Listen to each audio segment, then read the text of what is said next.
Welcome everyone to the Foul Play YouTube channel. Hope everyone's doing well today. And today we're at open mic number 230. Where are we at? 238. It's like a 9, okay. Open mic 238. I'm jumping back into part 9 of this, going through this gigantic document. With me this afternoon is Neverly. How are you doing, Neverly? Can you talk? Hi, Jack. Hi, everybody in the chat. It's so nice to see you all on a Sunday. Good to see you. We know you're busy. Thank you. You're a busy lady, busy mom, got Yeah, things going on. So yes. great. But when I can, I jump in. There you go. That's Yeah, what we do. exactly. Susan told me she was going to try to come. I'm guessing she probably got a little bit of a late start, but hopefully she can join us if she has time. And Sunshine Justina, I haven't seen her, so and then Doc has got a few things going on, so I'm not sure if he'll be able to jump in. I did the open mic last night, and he was his voice it held pretty good actually, considering. But Yeah. he may need to give it a rest, and that's we entirely understand that. So, oh wait a minute, he sent me a message on StreamYard here. He needed the link, which I just sent him. Oh, so he's going to come in? Well, it looks like he may try to pop in. He's feeling like it. Oh, Maybe that's nice. Yeah. So, nothing. I don't have anything really new to report as far as or talk about as far as records requests. I'm still waiting. I think I did send off one, maybe two last week. I don't remember. Yeah, looky there. What's this? It's like magic. Dr. Silkman. Hey, Doc. Hey, Doc. Can you hear me? Yeah, I can hear you. Good. Can you hear me? How are you? Yeah, oh yeah. I feel much better. I had my blood sample done, so apparently they found some very interesting results in the study that they're doing. So fingers crossed. Yeah, that was a really interesting conversation we had after we got off last night. That's actually pretty awesome. I hope they're able to really drive it down and find out what worked. Yes, it's going to have potential ramifications throughout the world. So best practice, what things work, what things don't work. So yeah, awesome. Absolutely. Well, I just happened to hear Discord giving me a notification, so I'm glad I looked there right quick. Yep. We actually had just jumped in, so I hadn't even got the document pulled up. Anything that you wanted to add about last night, or Neverly? Anything? Both were welcome to add in, chime in. Will do. I could probably only do limited reading, if at all. So I'm getting better, which is great. I tell you what, this little device it's really helped. It's great. The Vicks. Yeah, the Vicks. Oh, the nasal thing? Yeah. Oh yeah. I tell you what. Yeah, if you want to clear your sinuses and all that stuff out, absolutely. Right. So we're actually live. We're live. Yes, we are live. Awesome. Yeah. No, I really enjoyed the podcast yesterday. We covered quite a lot, and it was awesome discussion, and it was great that we did the deep dive in the manner that we did. So, yeah, and getting some great comments and great feedback. So, fantastic. Absolutely. Yeah, that was a great podcast. So, now Neverly she's on, but she's doing stuff in the background, so she may chime in, she may not. So, and these documents, I'm gonna pop this up on the screen here. These documents, they're interesting. What this is really ridiculous here. I mean, we've talked about this redacting, especially. I mean, some of these people were very prevalent in the case. We see it. I know a lot of people that maybe aren't as familiar. The casual reader, whatever, they're not going to know. But a lot of these people, we know exactly who they are. So Yeah. anyway, let me get this pulled over here and let's make a start. Yeah, we're very fortunate. We've got a lot of the unredacted documents. Yes. Otherwise, trying to sort this out, it's a nightmare. That's right. It's really ridiculous, and it would be very frustrating, as a new person, if we didn't already have some of the original. Of course, there are dozens, and I'm going to do a study. Don't worry, folks. I haven't got that part yet. Somebody asked me point blank, how many DCI reports it was Susan. She said, how many did we not have? And I couldn't give her an exact number because I didn't know exactly how many were actually out there. I knew that it was other than knowing it was in the 360s, but it actually went to 372. But there were actually dozens that we didn't have. Okay, 246, this redacted one. Yeah, okay. Yeah, this is this Kinch person, or niche. I don't know how you pronounce that. Niche. Yeah, it's a difficult one. Could be necked. Could be. Yeah. Depending on what part of the globe you're on.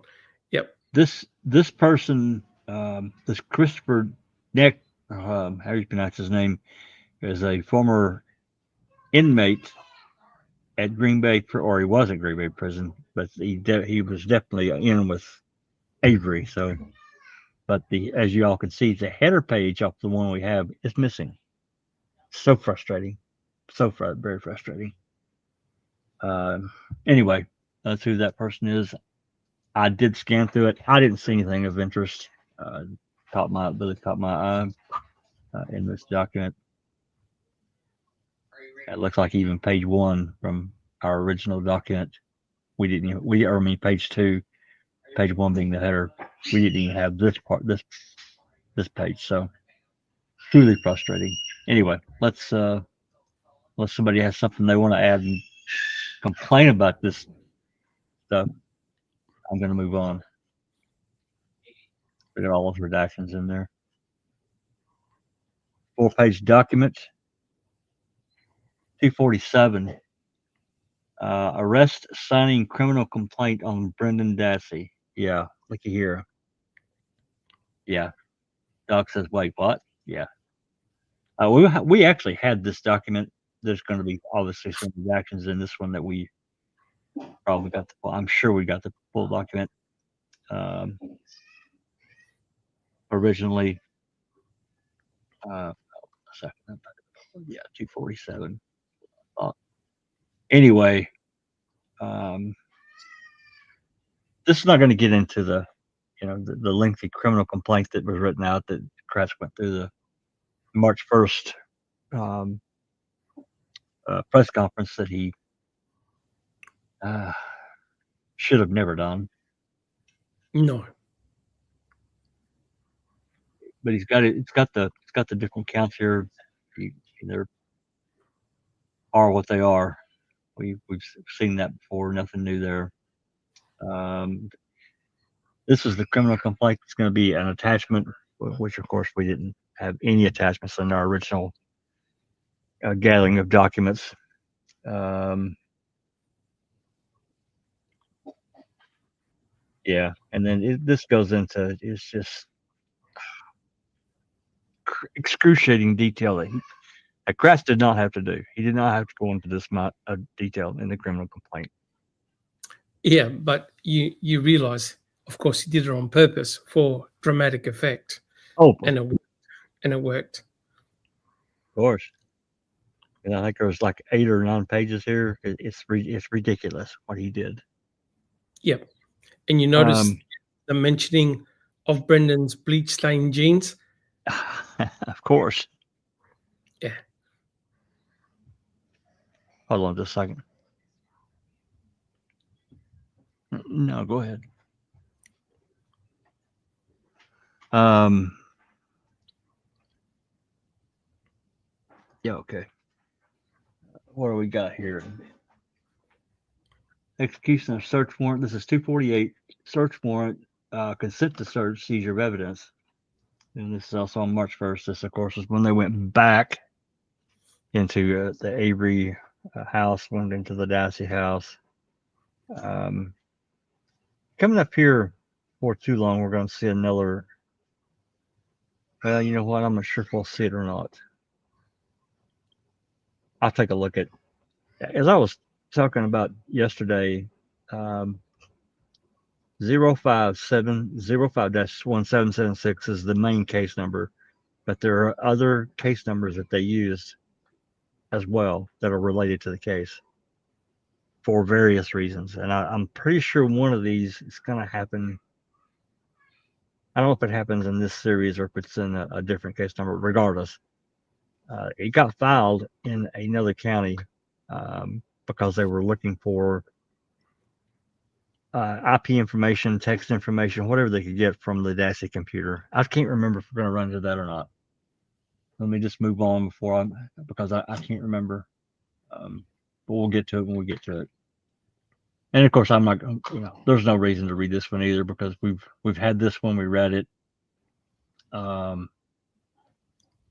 As we know, they, of course, Brendan was an excuse to get back into Avery's garage. Made entry to his house. They destroyed his bedroom. Took dozens of swabs, and then of course they made entry to Barb's house too. I feel positive they did. They did. They took Brendan Dassey's fry tuck jacket. That's right. Yeah, that's right. Yep. So it's like we were discussing yesterday. It's very interesting how, like I said, Brendan Dassey gave them the playbook, so to speak, of what both him and Stephen allegedly did to Teresa Hobart, and the investigators basically took it verbatim, and that's why they went through Stephen Avery's bedroom and garage with a fine tooth comb. So the scary thing for me is allegedly how none of this came up prior to Brendan Dassey, right? In November. Right. Considering the amount of time that the investigators went inside Stephen Avery's bedroom, trailer, garage, and the excuses that Kratz was continuously giving, and also the officers. Remember, it was only a cursory examination. Well, guys, how many freaking cursory examinations do you want to do of a potential crime scene, right? Right. You do it exactly once, right. do it right, okay? And then you've got all this backtracking that's going on that just really makes it look very shoddy and very amateurish, doesn't it? It really does.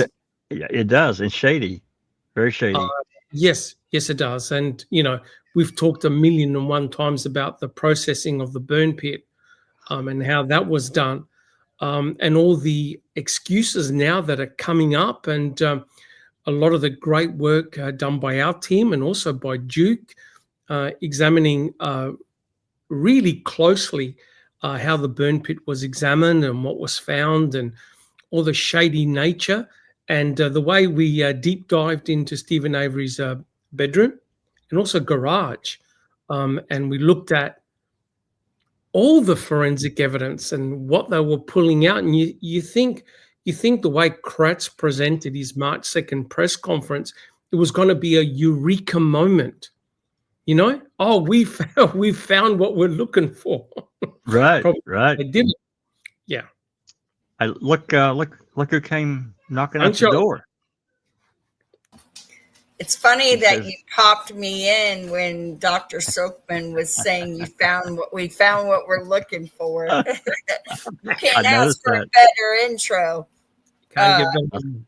Yeah, I had some stuff that came up, so I'm a few minutes late, but I'm glad I was able to make it. No, I'm you're going to fine. mute and You're let fine. y'all continue. You're fine. Yeah, we were just, we were just talking about, this serving of this search warrant after they arrested Brendan on March 1st and 2nd, and all the events that occurred. Again, Heimerl was there. I bitched about this yesterday. I'll bitch about it again today. Heimerl was Yeah. there, special agent. He takes 85 photos. They even have a report in the new version of his report saying they got the 85 photos, but they don't list them like they do several other reports. Took photos. Here they are. Here's a redact. Here's a withheld. So My Isn't So- that interesting? Yeah. And I wonder if it isn't because if he documented anything prior to the aha moments when item, what did they get the second time Item FL. around? Item Item FL Okay. Yeah. and FK. Yep. If he has anything that shows the really ludicrous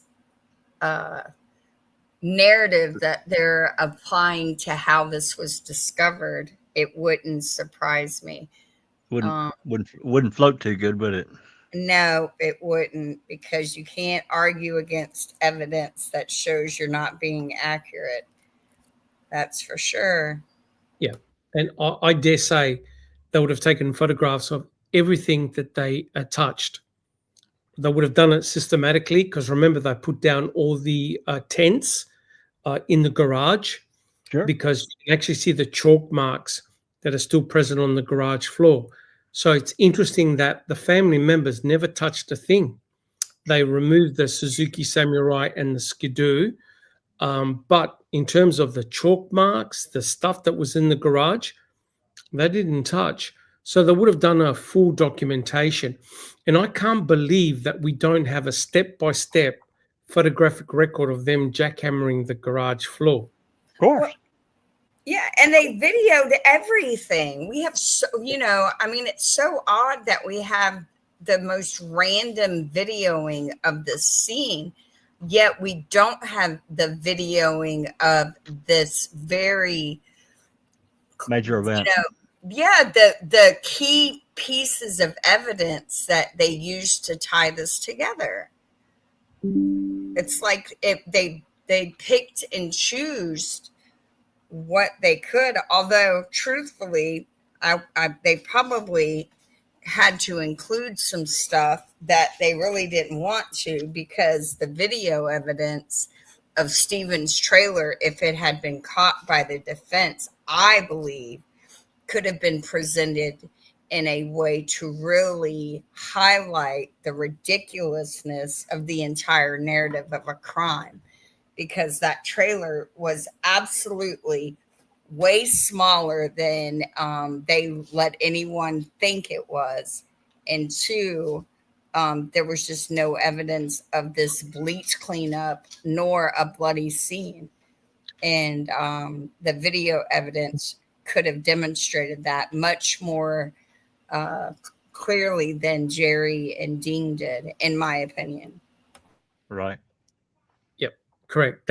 That's why it's very important to get proper documentation of a crime scene, basically stuff that's untouched.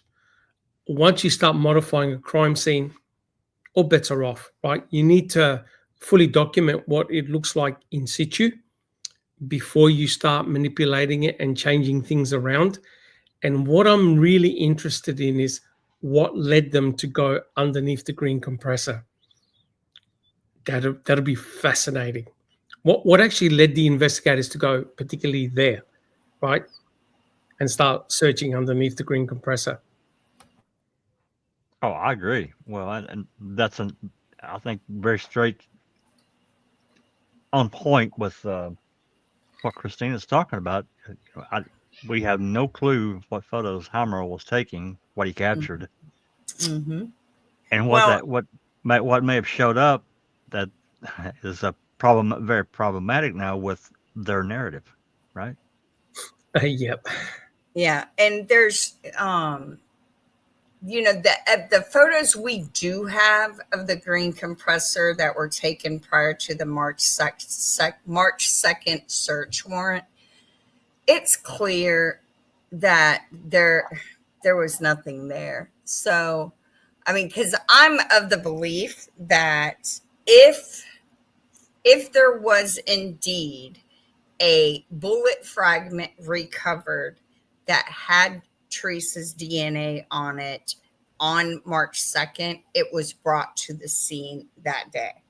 I don't think, I think that it's more likely that it was either an unintentional contamination or purposeful at the crime lab, and then assigned a location.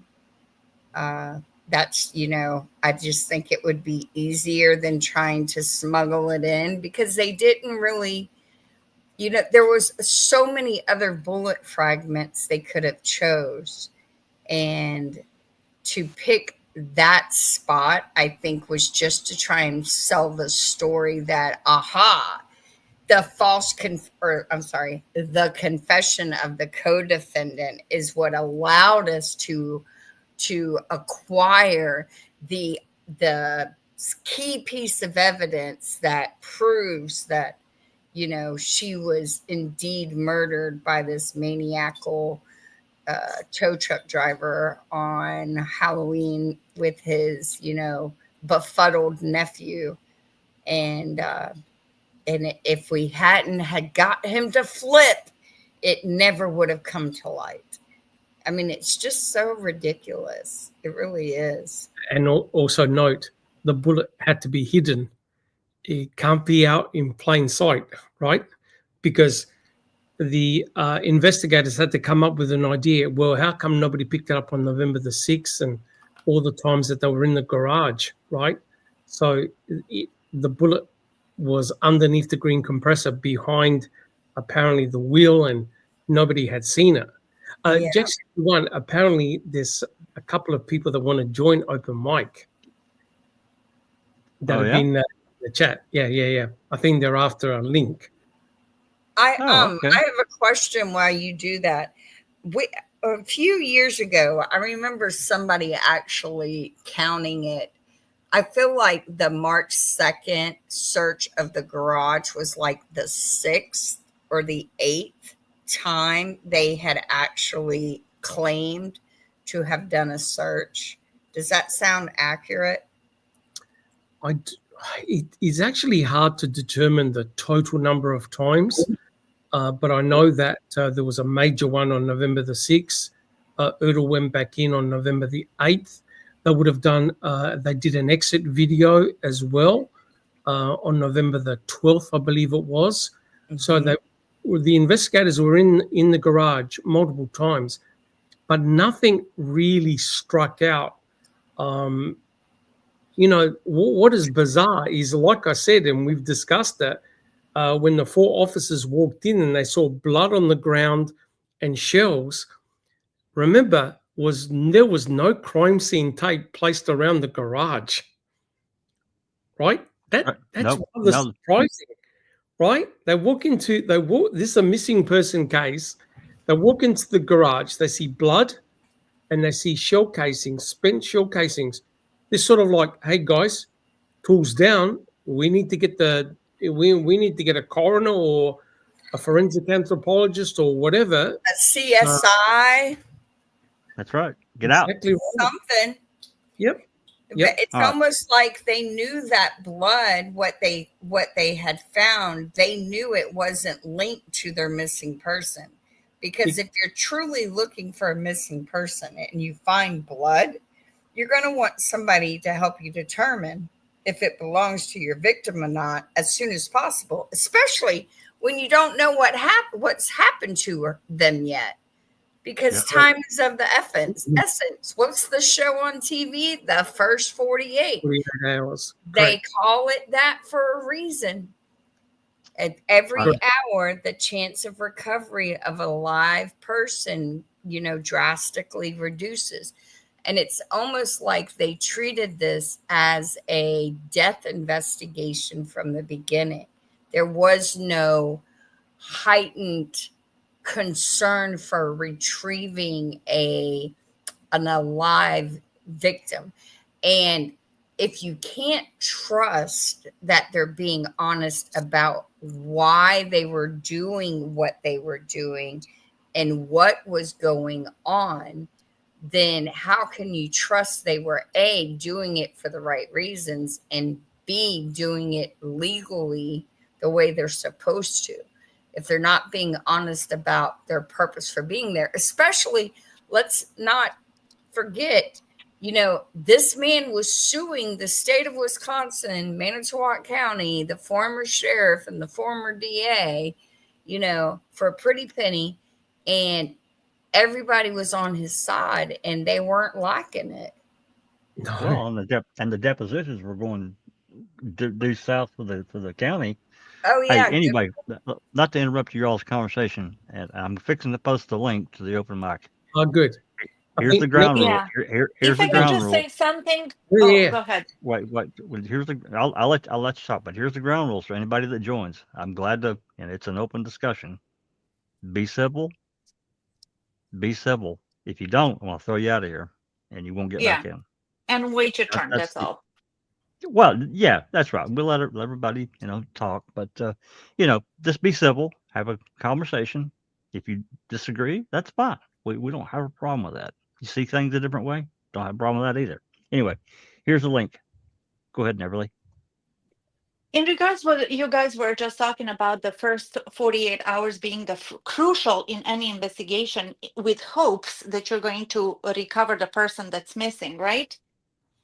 To me, Yes. that's kind of an oxymoron, because you cannot report a person missing within the first 24 hours, which leaves you with another 24 hours, correct?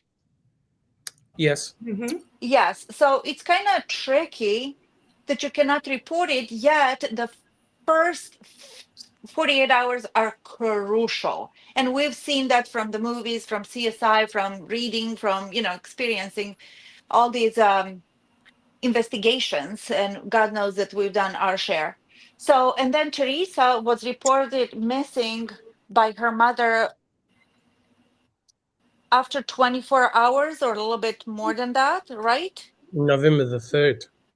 November the 3rd, exactly. And she was last seen on the 31st. 31st. And Yeah, last heard of. So how Yeah. many hours is that? That's more like 72 hours. more. Correct. Yes, Correct. yes. So yes, Christina said, did they already know that she was not gonna be found alive? Because the way that it was done sure sounds like it, but then they did do all the steps, the YES organization, that they posted all those signs of a missing and endangered person and whatnot. I just find it it looks good on paper versus the real life. Correct. Correct. Yeah. And, and that's always bothered me. The first 48 is the most important, because Neverly is so right. 9 times out of 10, when you call to report someone missing, unless there is, like a bloody crime scene, or there's certain key things that are, like a child who is seen being snatched getting off the bus or something to that effect, most of the time they're going to blow you off. So they act as if the first 48 is the most crucial and they take it seriously, but most of them don't. Most of them are going to make excuses. You're forgetting about plans they had or something to that effect. So Hey, So, hey there, and that's, I want to welcome Jerome. Look at I here. thought that was him. Hi, Jerome. Hi, everybody. How are you doing? Yeah, good. Good to see you again. Yeah, it's really good to see you too. And I'm really happy that you recover. And I would like to tell to you all, guy, that you're still there. You are the real deal because we have started almost together in the same time. And you're still there, still fight for Stephen and Brandon. And Yes. it's really great. And Stephen really appreciate it because I'm in touch with Stephen That's great. and Sandy since a while, and Stephen really appreciate that. Really. Awesome. Oh, that's fantastic. And it's great to see you again, Jerome. Last time Thank we you. were together, we were talking about JFK. Yeah, the last time it was to talking about JFK on my channel, Yeah, it and was fantastic. you And were fantastic. You were fantastic, Tony. No, and I gotta say, hats off to you, Jerome, because it's got to be late as hell for you, and like really late where you're at.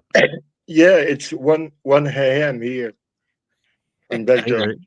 there you go. So it's not real But late, but still pretty late.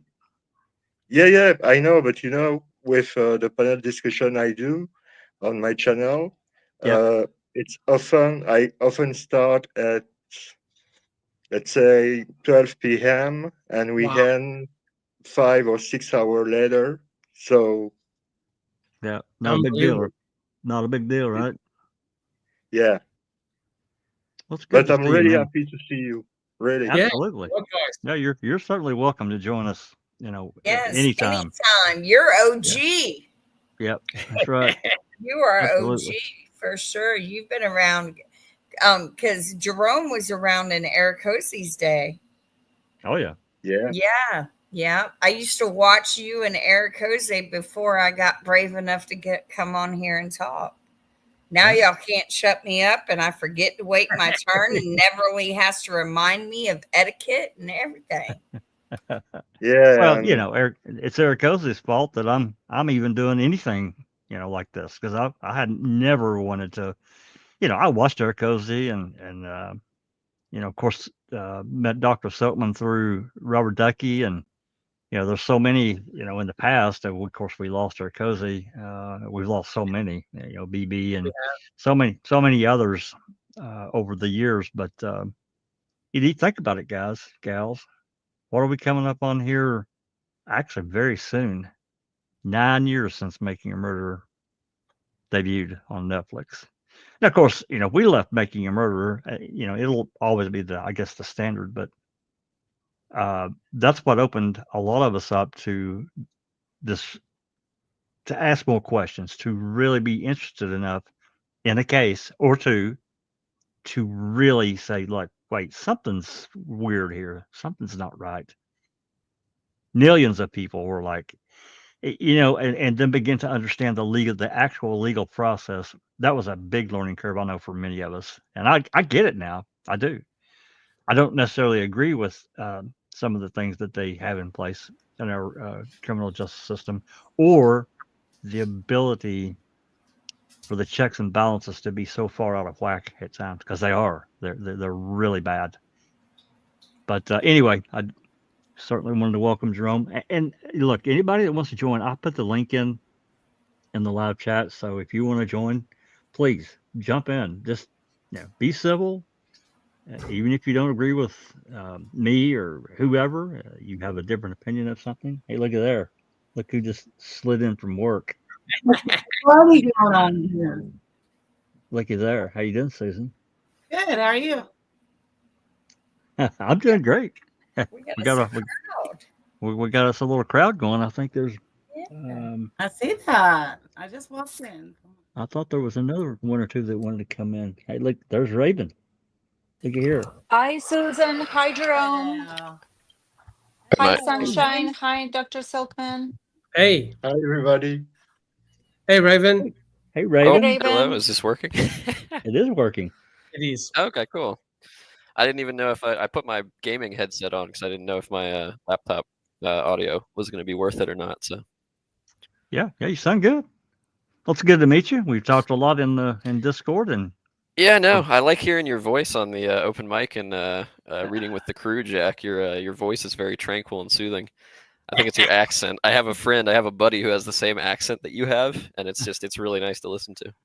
well, I appreciate that. I'm from East Tennessee. That's where I grew up. Spent the first 40 years of my life, but then life changed, and I had to move because of work. And but Yeah, I think I I'm heard in you live in Michigan now, right? I do. I live in Southwest Michigan. Came here for work in 2007, and been here ever since. We never moved back. But We're on the mitt, is it? Because I know my girlfriend, her family lives in Lansing, so she always points to. I think it's like Yeah.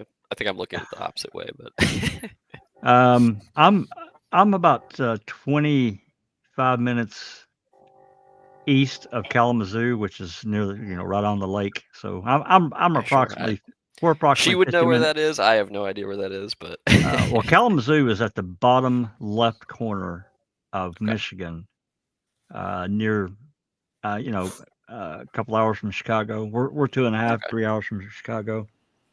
So, So yeah, near your thumb is what you're saying, Yep. right? correct. So somewhere around correct. here.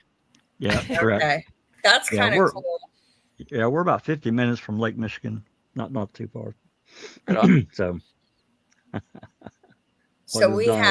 have Belgium, Australia, Cali, Kansas, and Virginia Beach, Virginia. Virginia Look- Beach, and look I'm at there. Florida. Look at there.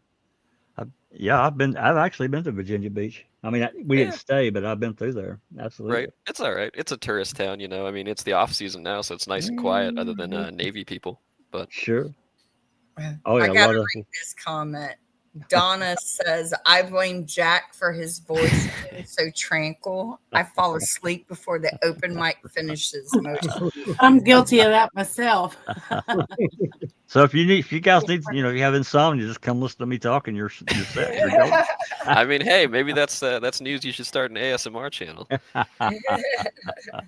Come listen to That Jack was- for that yeah, soothing when voice.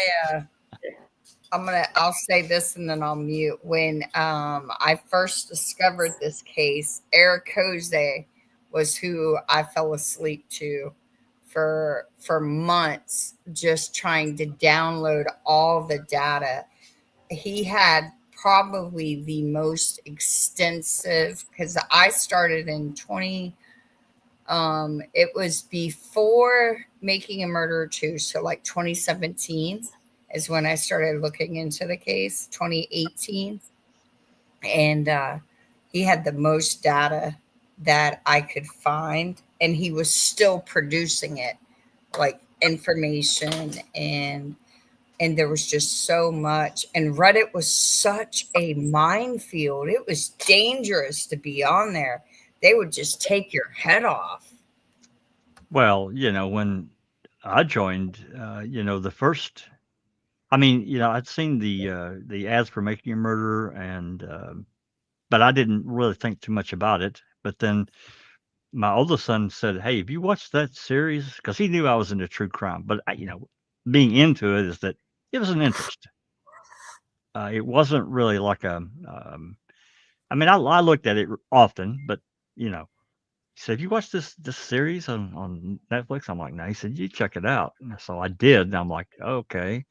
And it really hooked my interest. And of course, I immediately jumped into Reddit. Well, the person, I don't know if they're a guy or gal. I'm guessing it's a guy. But anyway, they had seen this ad on Netflix and had created the sub Making a Murderer on Reddit. And it already had, gosh, I think when I joined on the 20th or 21st of December 2015, I think there was probably 30,000 people in there. Wow. And within a month, I'm not kidding, it had doubled. Within a month, it was nuts. But the first couple of weeks weren't too bad, and then that's when the backlash really began, and problems began to get created. hey, look, everybody's entitled to their own opinion, but man, it got crazy about you got anyone at the end of the keyboard typing, could be anybody. You don't know who they are, not really. So it began a lot of problems, and I'm not going to get into all that. But it was a minefield, Christina. We both found out. I mean, I had that account on Reddit when I joined the Making Murder site. I think that account was 2010, 2011. And I didn't really post a lot here and there a little bit, but then I made a post in TikTok. We eventually had to form TikTok. TikTok Manitowoc did that. Hoss got to eat a lot. That was his Reddit handle. But I made a post on there 2020, 2021, and It was bam, right after I got banned. I got permabanned, and I still don't know why. I do not know why. It's not specifically. Yeah, I mean, I had included some photos and some clips of. No, I didn't post any full pages of anything. There were some clips I posted of some reports, but they just said I violated Reddit site-wide rules, and you're done. No matter I what got I said. banned from the main sub, like within days on going over there. And for the first time, I actually posted an actual post with links, everything documented. So I'm not talking out of my behind, and it was about Kratz. I was dogging on him. Right. But it was all, there were links there, and I got permabanned. Yeah. Well, I mean, I'd understood, there's certain things you can't post on Reddit, and as far as I know, I didn't post anything in my situation. I know Christina, somebody had asked, and this was the crazy part for Christina. I even tried to fight for her too. Somebody in the MAM sub had asked for one of the briefs that KZ had filed, right? And nobody had answered it. It had been up for at least a day, maybe two. Christina posted the link to the document. She didn't post the document itself. She posted a link to the document. In that document, it had the phone number for some government office, whatever The DOJ, the state's attorney's phone number. That's what got me. Yep. That's not a personal phone number. No, it is not a document. Publicly available. That's right. They didn't care. They absolutely didn't care. I have a question. And then, yeah. Oh, no, if you're not done, go ahead. I was just going to ask Justin, when you became interested in the case. Let me make sure I turn my mic back on. I think my first interest in the case, I remember news bits and pieces of it from when I was younger. I'm 32 this year, and back in 2005, I was 12, 13, something like that. I remember it crossing the news feed. Well, my cat's tail is in. But I remember it crossing. Are you from Wisconsin? No, just from the United States. But it somehow got through the news feeds. I think it was just a big thing. Pretty photographer missing, last seen on a person's property that had already run-ins with the law, was wrongfully convicted. So I mean, it made some kind of headlines, because I remember seeing bits and pieces about it back then. But obviously, I was a kid. I wasn't really interested in criminal justice and all that back then. And then I got more interested into it when I started pursuing criminal justice for real, which was like 2016 era, 2015 era. It was coincidentally right around the same time that MAM came out, but that was around the same time that I really got interested into it myself. Started looking into cases like Scott Peterson. What do you call it? Yeah. There's a whole bunch more I could list, but I'm blanking on it right now. The one that just finally got some closure lately, Vandersloot came out and finally admitted to what he did to the family. Right. I can't think of her name right now. I didn't know that. You're thinking about what's her face? Somebody help me. She went down with Natalie friends. Holloway. There you go, Natalie Holloway. Yes, Natalie Holloway. Yeah. Yes. Didn't she? Yep. Yeah. Apparently, her mother finally got closure. I don't know if he disclosed it to the world, but she came out. She made a press conference that they came to some kind of a deal, and he told her where her body was buried. And apparently, that was. Yay! I think she paid him money actually for that. It might have been. Yeah, it might have been. Yeah. Like 50 but I was happy grand, that maybe. they got closure, at least some kind of closure. Yeah. Yeah. And that's all she's ever wanted was to put her daughter to rest. Yep. That case Yep. was terrible. It was. So it wasn't Ma'am that got you interested? Sorry. No, I watched Ma'am the first time, and I didn't realize what all the hype was about. Like, yeah, when I first watched it, I thought Steven, I was like, yeah, I can see him being not guilty because these cops look pretty shady. And I guess I didn't really get into it until I started deep diving into cases. Because like I said, around 2015, 2016 is when I actually started kind of pursuing a little criminal justice myself. And I started looking into more cases heavily. And I really deep dived into the Avery case in about, I think it was 18 or 19. Okay. Yep. And did a whole bunch of stuff and researched it. And then I was even like discussing it with stuff with people on Reddit, like back at that time and stuff. And I took a big break. COVID happened. I took a big break from everything. And like, I forget what I focused on then. I think I was focusing on other stuff in life, but then came back to it like a year or so and a half ago and really started delving into the criminal justice world and field and everything like that again. So do you believe the state's theory? Parts of it, not all of it. I don't think that we'll ever truly know exactly what happened that day. I mean, I don't even know if I can say I think. I think it's probably fact. We'll never truly know exactly what happened, unfortunately. Do you think it happened on the salvage yard? Teresa's murder? Yeah. Yes. And I base that, only on the fact that we don't have any evidence that she left the Avery salvage yard. So let me interject. So I think you are what is termed a guilter, correct? Yep, even though I don't like the names. Yeah, I don't either. So you believe that the right people are in prison for the crime. You believe Brendan participated and Stephen was the ringleader.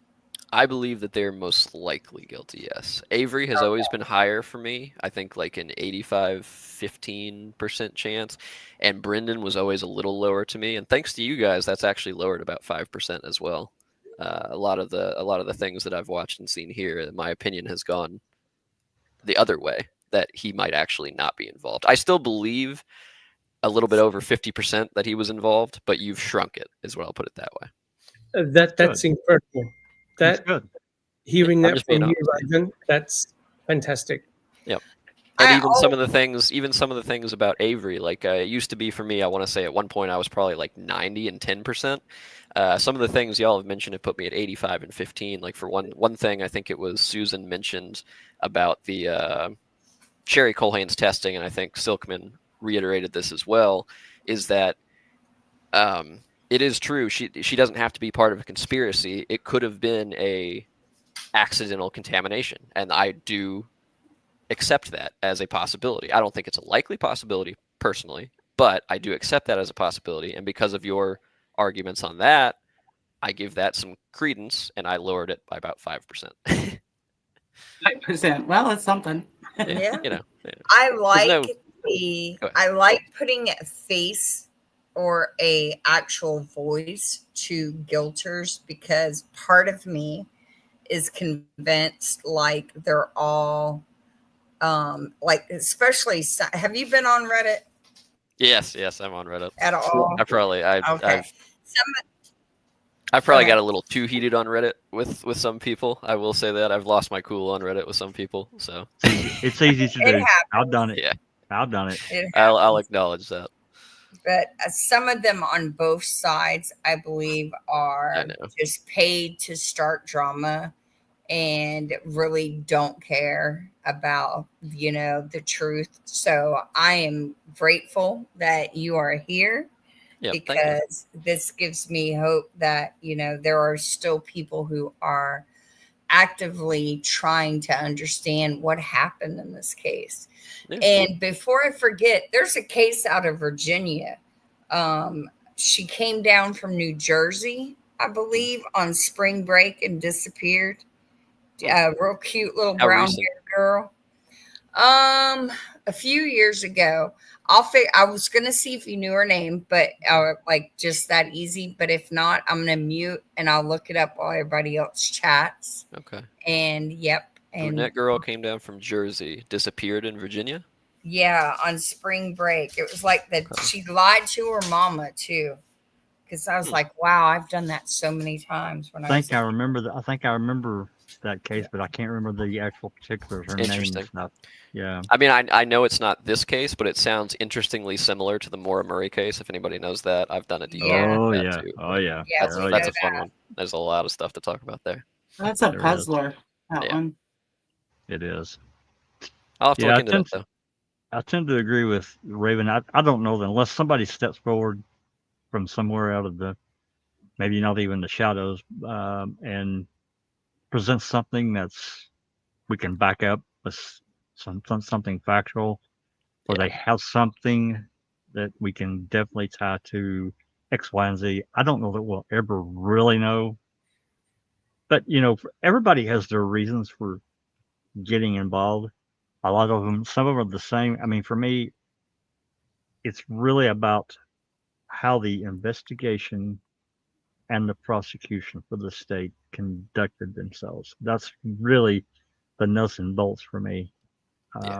I don't have any ties to Stephen. I certainly have said this before. I have a lot of empathy for Brendan because I have children his age. I have kids, that were born in that time frame. So, it was an automatic kind of thing. It's like, wait a minute, hold on. And then, but anyway, not to get off on all that. Everybody has their own reasons for jumping in. Jerome? And Jerome's got a point.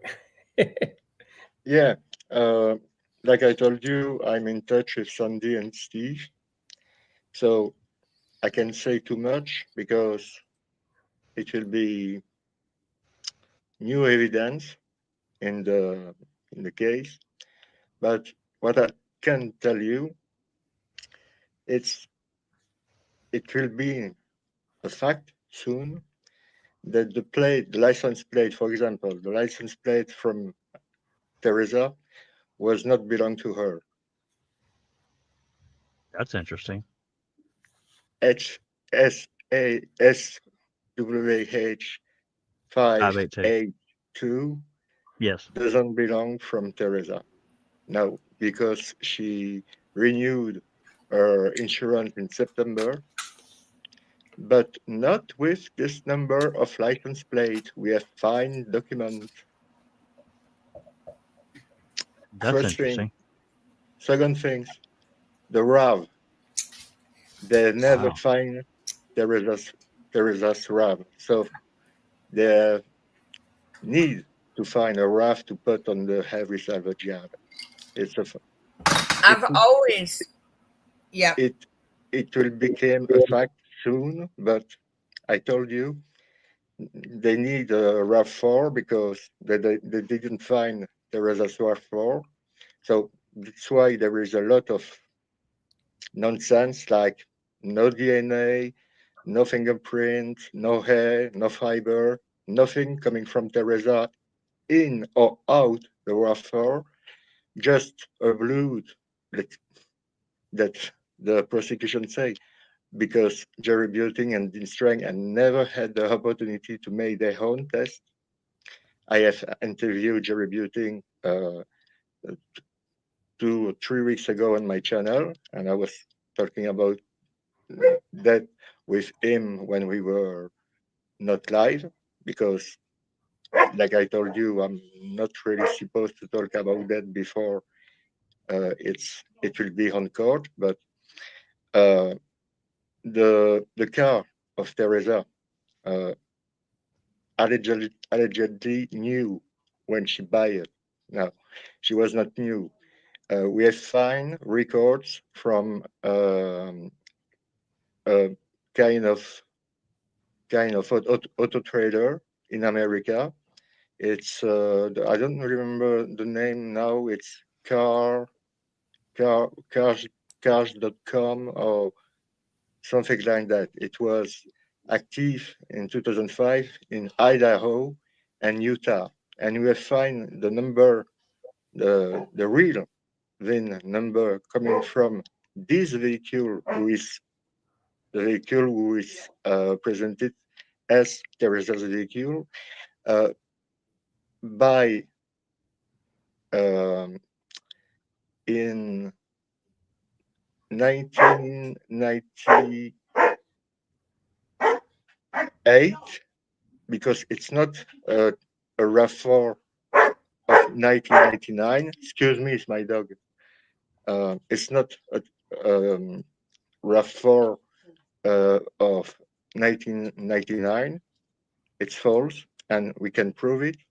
And we can prove that when Teresa has buy his vehicle, she already had 2,500 kilometer at the counter. She was not a new car, for example. No, it was used. And I believe it was, didn't the dealer buy it at an auto auction? Is what's absolutely. coming to mind. Absolutely. Yeah. Something else, for example, I'm trying to don't to say too much, because you know how it is, but it will become a fact soon, really soon, really soon. Well, along those lines that you're talking about, Jerome, remember you guys, that guy, Richard, what's his name? Mueller? Boyd. Mueller? Boyd. Yeah, that one. Boyd. He was Boyd. Yeah, he's been talking about the RAV and the VIN, and he found the RAV like all over the country, traveling as it was being sold. Nobody took him seriously, really, about that, because what do you mean? You know, the car is in Wisconsin in the crime lab. So there's that too. So who knows? I'm not proposing the two RAV theories or propagating that or anything. I'm just continuing to what Jerome was talking, because I remember clearly for years Richard Boyd would put those videos, and he was talking about this could not be the RAV, Teresa's RAV, because it's been sold here, here, here, and here, and he had all the registration or DMV receipts for it. How much is that valid? I don't know. So as far as the license plate, Doc, correct me if I'm wrong, but didn't they find some DNA? But low level male DNA. Okay. And like partial prints, right? Well, not so much fingerprints, but they found low level male DNA on the license plates. So it'll be very, very interesting now if Kathleen Zona can get access to the RAV4. I know Jerome, what Jerome presented, and there's been a lot of discussion lately on X about multiple RAVs, etc., etc. But wouldn't it be great if the state hands over the RAV4 to Kathleen Zona? Of course, it would be great, but look at the lengths that they're going not to do that. Yes, that way we can answer a lot of questions, and also look at the manufacture of the RAV, all the VIN numbers, all the engine numbers, because I know that Hembry, and Hembry is in our chat, has done an extensive analysis of the RAV4, complete, unbelievable tour de force of the RAV. And there's a lot of questions, and there's a lot of questions that can be answered if the RAV can be obtained and re-examined. And remember, we did the podcast last year, I think it was, about potentially MVACing the RAV4, looking at the number plates, having a look at what genomic profiles are there. Be very, very interesting. Can answer a lot. Re-examine A23 with today's technology. There's no doubt about it. Run it through CODIS. Quit screwing around. Run it through CODIS. Get a hit. Don't muck around. Redo it. And just in case anyone doesn't know, the male DNA on the license plate is not Stephen or Brendan's. Interesting. It comes from. Oh, sorry. No, Jerome. It comes from John Dithering. Like bombshell. That's true. It comes from John Dithering. The DNA on the number plate? Yeah. Do you have receipts for that, Jerome? Yeah. Talk about controversial, huh? Yeah. Well, everybody's, we talked about this a lot. Everybody has their own opinion about, some of these events. This is why we're here. Some of these I've always found how this is what I find interesting. I'm not weighing in on the significance of it, but how her phone number changed, the license plate changed, the insurance changed, the credit card changes, like all of these major changes were within 2 months of her disappearance. And I always found that like the timing just unique. It's like, why would all of these things, and she hadn't just moved back to her mom's. She had been there for months. And I've just always found the timing of these things. So it just didn't give us a large picture. Well, there's not a lot of we don't have a lot of the victimology that you might normally see in a case. Limited. Very limited. It is limited. And this is not anything against her, Teresa, but Jerome?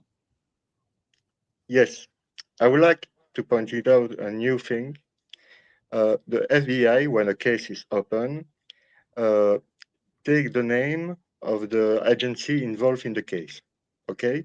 In any case. In this specific case, are you ready for the bombshell? Are you Let's go for it. Let's go for it. We have in this list that Kathleen has, in this list of agency, Karen Albach report Teresa's missing on the 3rd of November at 2:40 p.m., right? Yep. The FBI create this document at 7 p.m. listed with Calumet County Sheriff, Manitowoc County Sheriff. Okay. But we have also the FBI, the DEA, the CIA, and the DOJ on this list. And there is on this list a warning to talk about the fact that and we don't know why. We don't know why there is this specification on this paper. They talk about there is a warning for the law enforcement, for everyone working on this case, to be careful with the license plate, because the license plate has been expired since 2 years. And it's a new evidence that Kathleen will present in court. Bombshell. Interesting. Well, I mean, the number plates are a very interesting parameter in this case. It honestly makes no sense as to why if Stephen had done this, why he would separate the number plates from the RAV4 and place them in an open vehicle like he did. Now, there's been a lot of discussion. Well, he removed the number plates because when you crush the vehicle, you don't want the number plate showing. But if Stephen was trying to get rid of the RAV, he would simply place the number plates underneath the seat and remove all evidence at once. But we talked about the fact that once you crush a vehicle, you've got another problem. You've got a hunk of metal that somehow you need to get rid of, you know that even if you crush the RAV4, you're not removing the forensic evidence from that RAV4. A canine, a human remains detection canine, is still going to be detecting it. They take apart the vehicle, all the VIN numbers are there. There's something really strange about the license plates that makes no sense. It's an outlier. It's absolutely, because, if his, according to the state, he was going to crush it and get rid of it, well, that doesn't really get rid of anything at all. If he really wanted to get rid of it, he'd have set it on fire. It would have taken literally 30 minutes, and that thing would have been a hunk of metal worth nothing. Yes, forensically. Because by Stephen separating the number plates, he's now made the crime scene even more complex. That's right. Instead of everything being together, he's separating them. That makes no sense. Like, why would he need a key if he needs an end loader to transport the vehicle to the crusher? Doesn't need a key. So you've got all these elements in the case, in my opinion, that do not make sense. And if your aim is to cover up a crime scene, you want to get rid of the evidence ASAP. You don't want it hanging around. And you don't want it on your property. You don't want it pointing directly to you. That's right. 5 days later. Yeah. Still there after 5 days. It'd be interesting what Raven thinks about this, the number plates. I've had some comments about this kind of stuff before, actually. I think I've talked to some of you guys about it, actually. I mean, before the number plates, actually, I was thinking the exact same thing that Mr. B was, along the lines of that it could very well just be a policeman's DNA on the license plates, because Lord knows, even to this day, look at the Suzanne Morphew case. One of those cops touched her bike without gloves on, and I can promise you this, when it comes time to a trial, the defense is going to rip them to pieces over that, because I'm sure they're probably going to find some kind of his DNA on there or something. I'm sure it'll happen. But yes, as far as the RAV goes too, I agree with you. It is kind of strange that, like, you'd find the plates in a different car like that. But I always try to tell myself, most of the time criminals are not the smartest people. They don't necessarily think and do the smartest things when it comes, especially in the, moments leading after a murder. Koberger recently for that. Like, I mean, if I don't know how that case is going to turn out. That's going to be an interesting one. But he did some stupid things right afterwards that I think are going to come back to haunt him if it ends up being a guilty verdict in his case. But back to the point about the RAV, I can see it being something like, so the way it was, obviously the RAV was found on the Avery salvage yard, and that alone, I will admit, that alone does not mean that Stephen Avery committed this crime. But in Stephen Avery's mind, if, let's say, he did commit this crime, if he is caught moving that vehicle at some point or setting that vehicle on fire, then there is no plausible deniability after that point. If it's just found on his Avery salvage yard, or on the Avery salvage yard, I should say, that you can still claim plausible deniability because somebody could have planted it there. It's not out of the question. Even I'll admit that. But if you're caught in that vehicle, or if you're caught lighting that vehicle on fire, there's no plausible deniability for that. And I don't know about the license plate necessarily. My speculation could be that he just tossed him in another car, as taking him off would help conceal it just for the meantime until you get around to destroying it.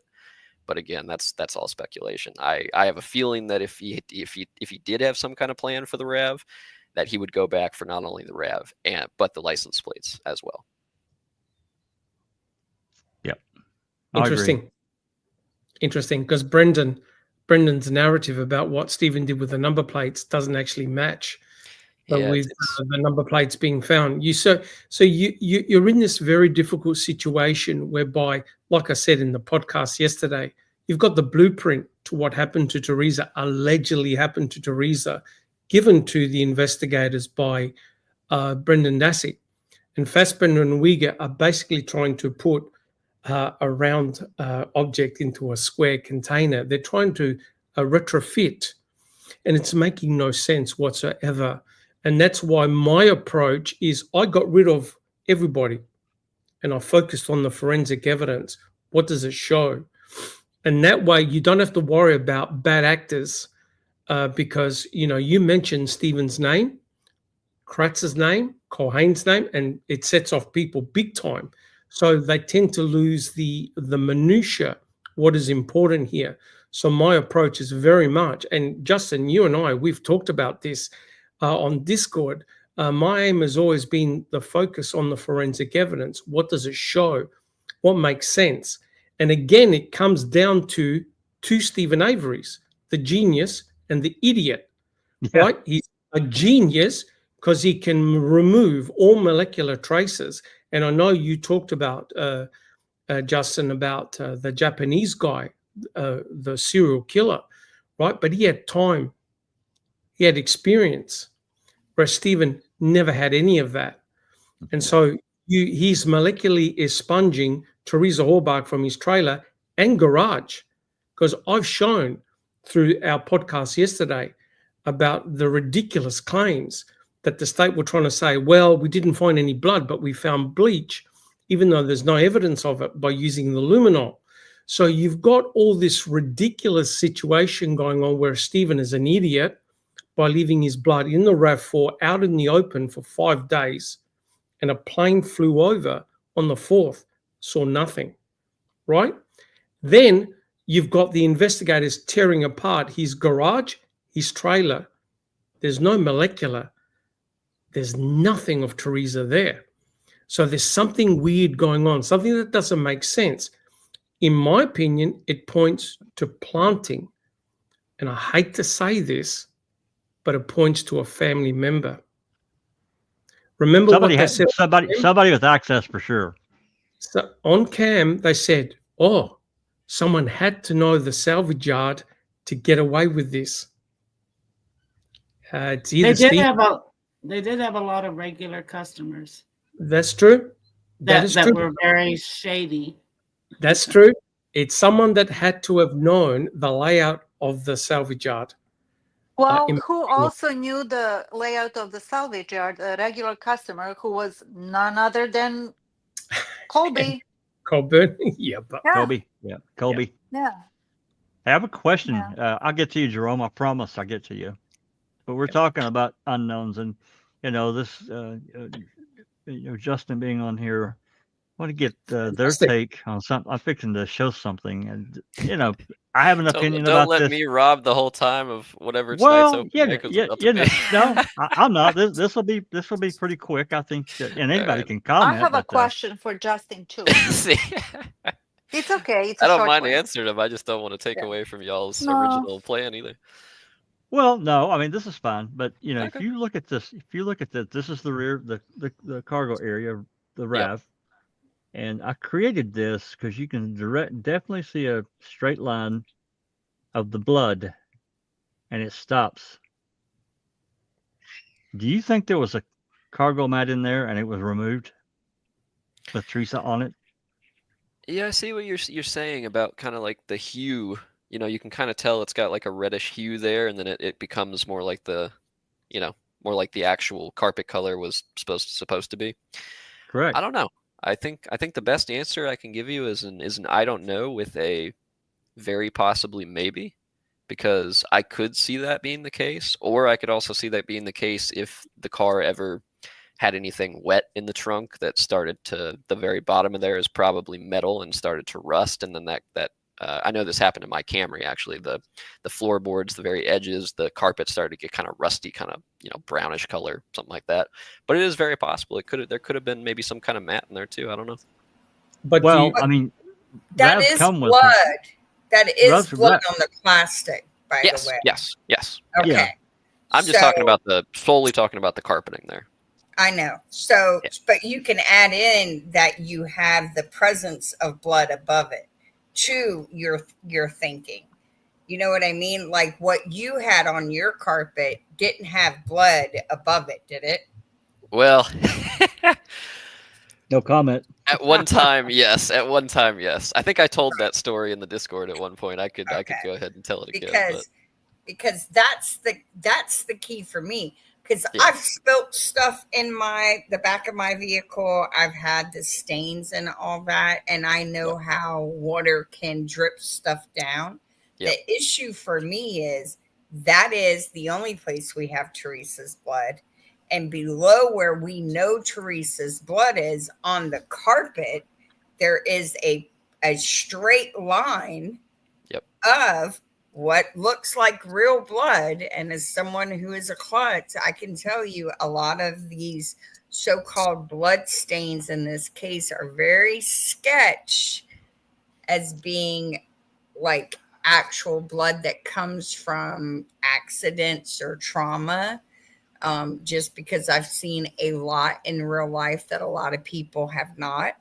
And I know, and Neverly being in the nursing field, she can attest to how Hollywood does not in any way recreate how it looks in real life. When things like gunshots and stabbings and cuttings and, things of that nature happen and blood is deposited onto a surface. Which, Go ahead. yeah, which is a segue. Actually, what I wanted to add to the question whether there was a mat or not in the RAV. When you think about and you remember Kratz's hypothesis of what happened to Teresa on the salvage yard by Stephen and Brendan and so forth, if she was raped, stabbed in the stomach, throat cut, shot 10 times, how do we take it that there was not much blood in that RAV where they transferred her from the house onto the creeper, into the garage, back onto the creeper, or whatever the sequence is, into the RAV? That's not what and there was happened. nothing there. That's not what happened. Exactly. And the whole justification of the bulletproof tarp, that's Yeah. why there was no blood. It's just ridiculous because we could be adding all kinds of stuff to justify, not to explain or debunk, but just to justify Stephen's actions, right? So to me, the fact that nobody rose that question up, hey, what about the mat in the cargo area of them? And when I say nobody, I mean Kratz. I think that they know where that is. Well, that's the thing, these RAV4s, the cargo mat is a standard thing. As far as I know, all of them that had this cargo area came with a mat, and that mat being, having a hard bottom or whatever. So blood Rubber wouldn't. bottom, yeah.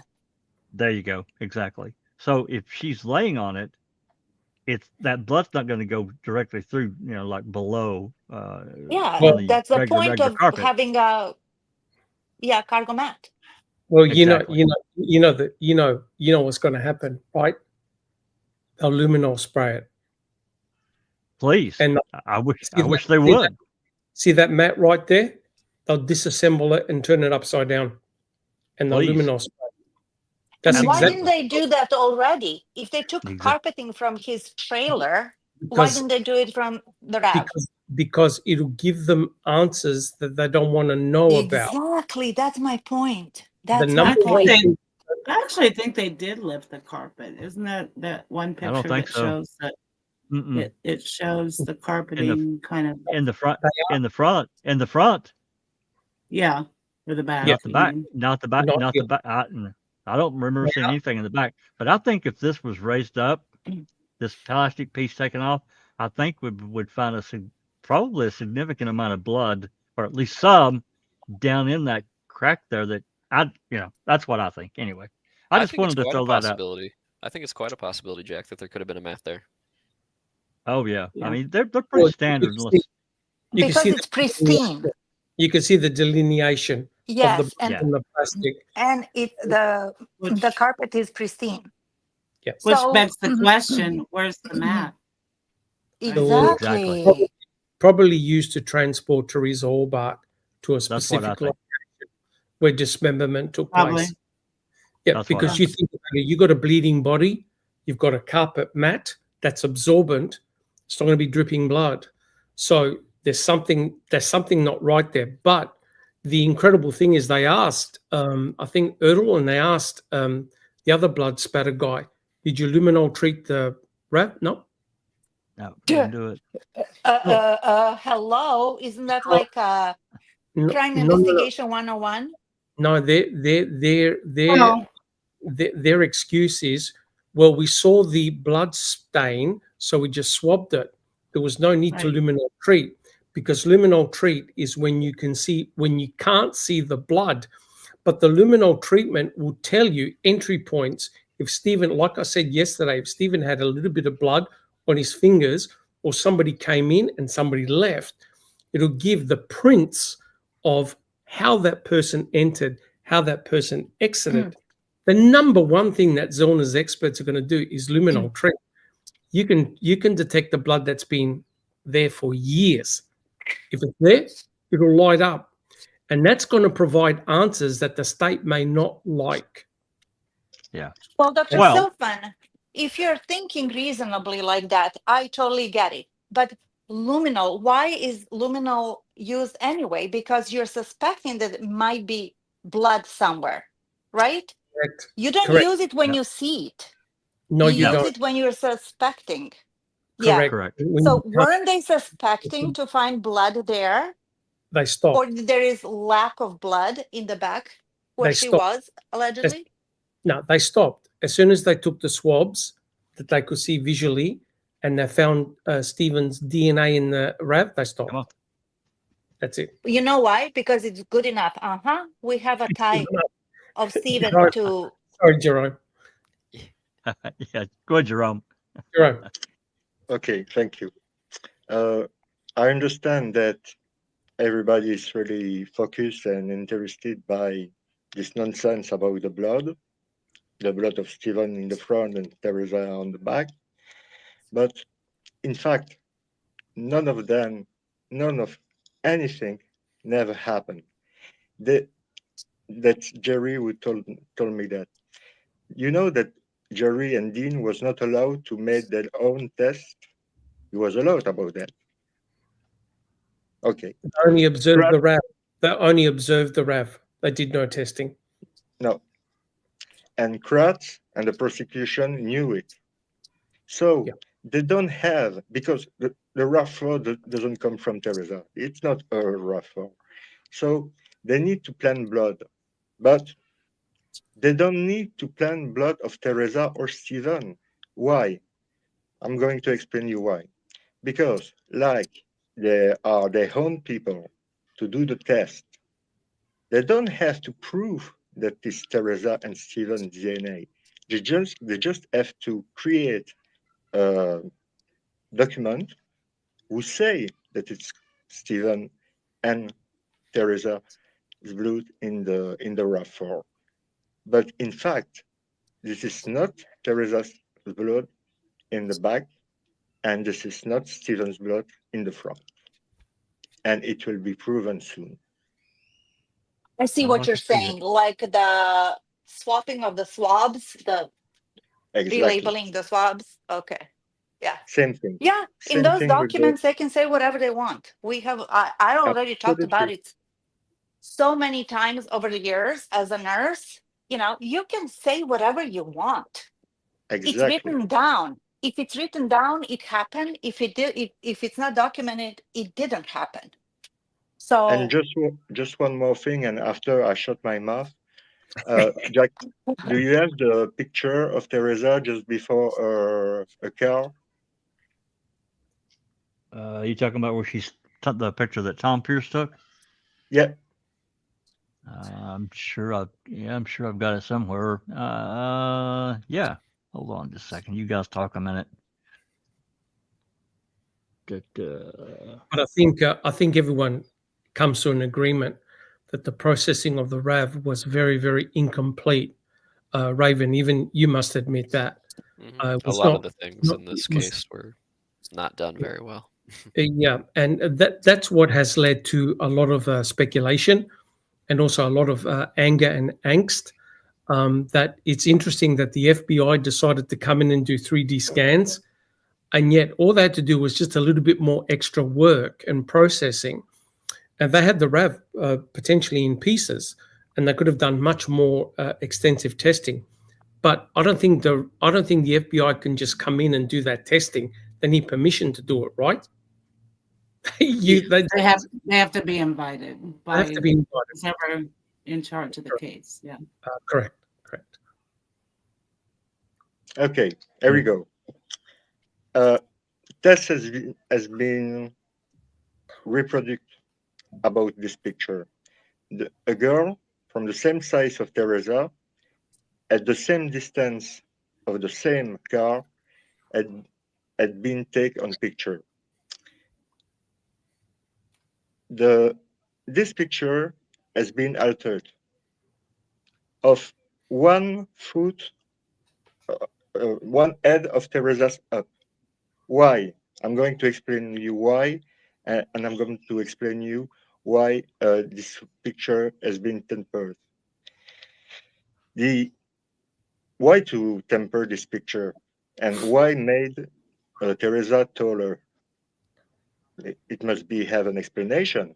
Oh yeah, there is, just in front of you, just in plain sight, and nobody never see that, and that's new. On the record about the car that Teresa allegedly buy, there is an option on this car. Yeah, and this option is a visor. There's a what? A visor. Just visor? Up a visor. Yeah, just up the on the roof. You see, just up. The sunroof. Yeah, just up the sunroof. A visor. There is a visor. But the problem is that on this picture, can you zoom in? Can you zoom, Jack? Jack, can you zoom in? Yeah. Sorry, I was muted. I was talking to my son. Yep. What do you want zoomed in? Her? The front. The roof. The roof. The sunroof. Oh. Yeah. Do you see any visor? Unless it's behind her hair, I don't. Unless it's behind her hair. I know what you're talking about. I've seen it. And if Jack 61 puts up the RAV4 that's at the Avery salvage yard, I know what you're talking about, Jerome. You're talking about the strip that goes across, right? There's a bar that goes across. Yes. They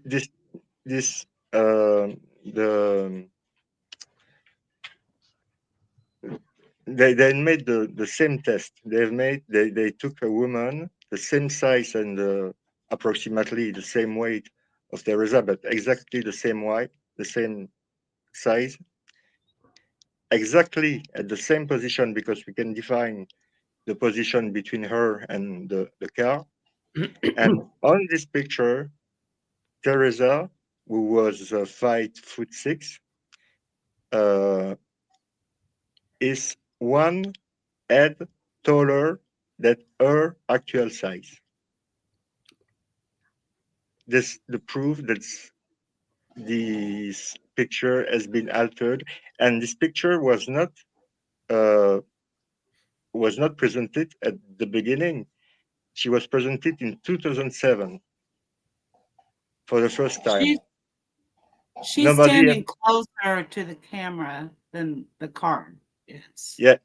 She's away from the car a little ways, which would make her look taller. It's right? sad that I cannot share this picture. There is, but there is mathematical formulas, Susan, that are beyond me, that will allow for you to adjust for all of that to get an accurate representation of the vehicle and her height.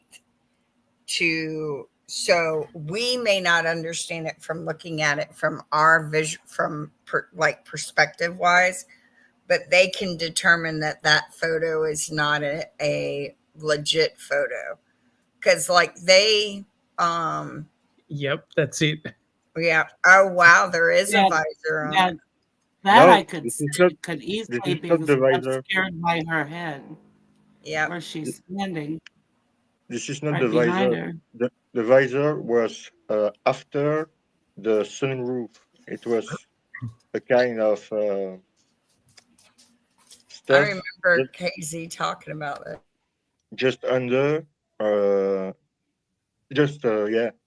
the sunroof. If you have a picture of the face of the, or on the corner, the exact corner of this car, you will see that there is no the option proposed by Toyota that Teresa allegedly take. This is not the same. This is not the same visor. The visor we are talking about is not on this car.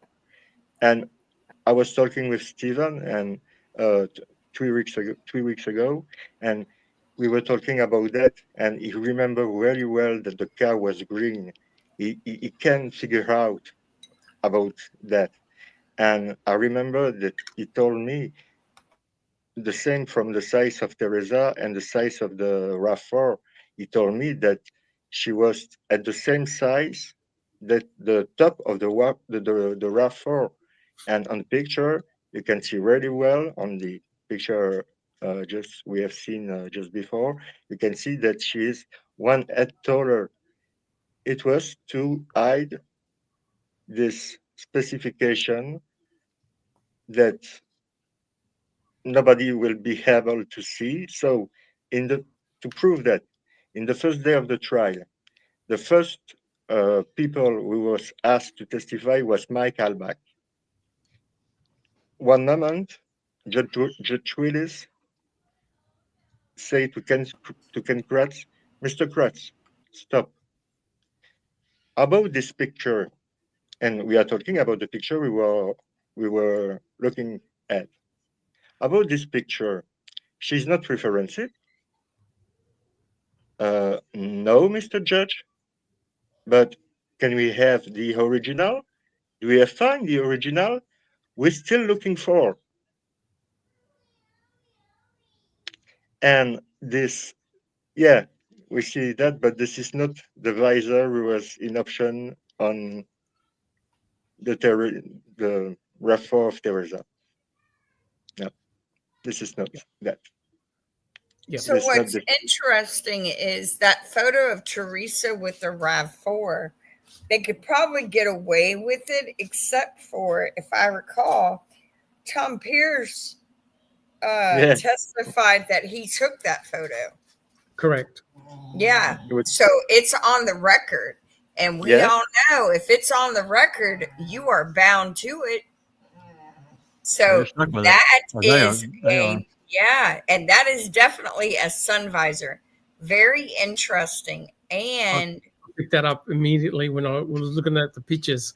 But to be fair though, you got to take into account perspective, the camera, the lens, where Tom Pierce was standing, his height, etc., etc. And it was actually BB with Rubber Ducky who went down there. They found the spot, and they're the ones that did the photography. You aware of that, Jerome? Was BB's granddaughter or daughter, or one of the two, that stood there to try and reproduce the picture. It was very, very interesting. They couldn't reproduce it. But like I said, in fairness, you could try and reproduce it again by going back, getting someone exactly Teresa's height, looking at perspective to see if you can reproduce that image, But look, it's interesting that a lot of people, like you said, Jerome, are very concerned about the RAV.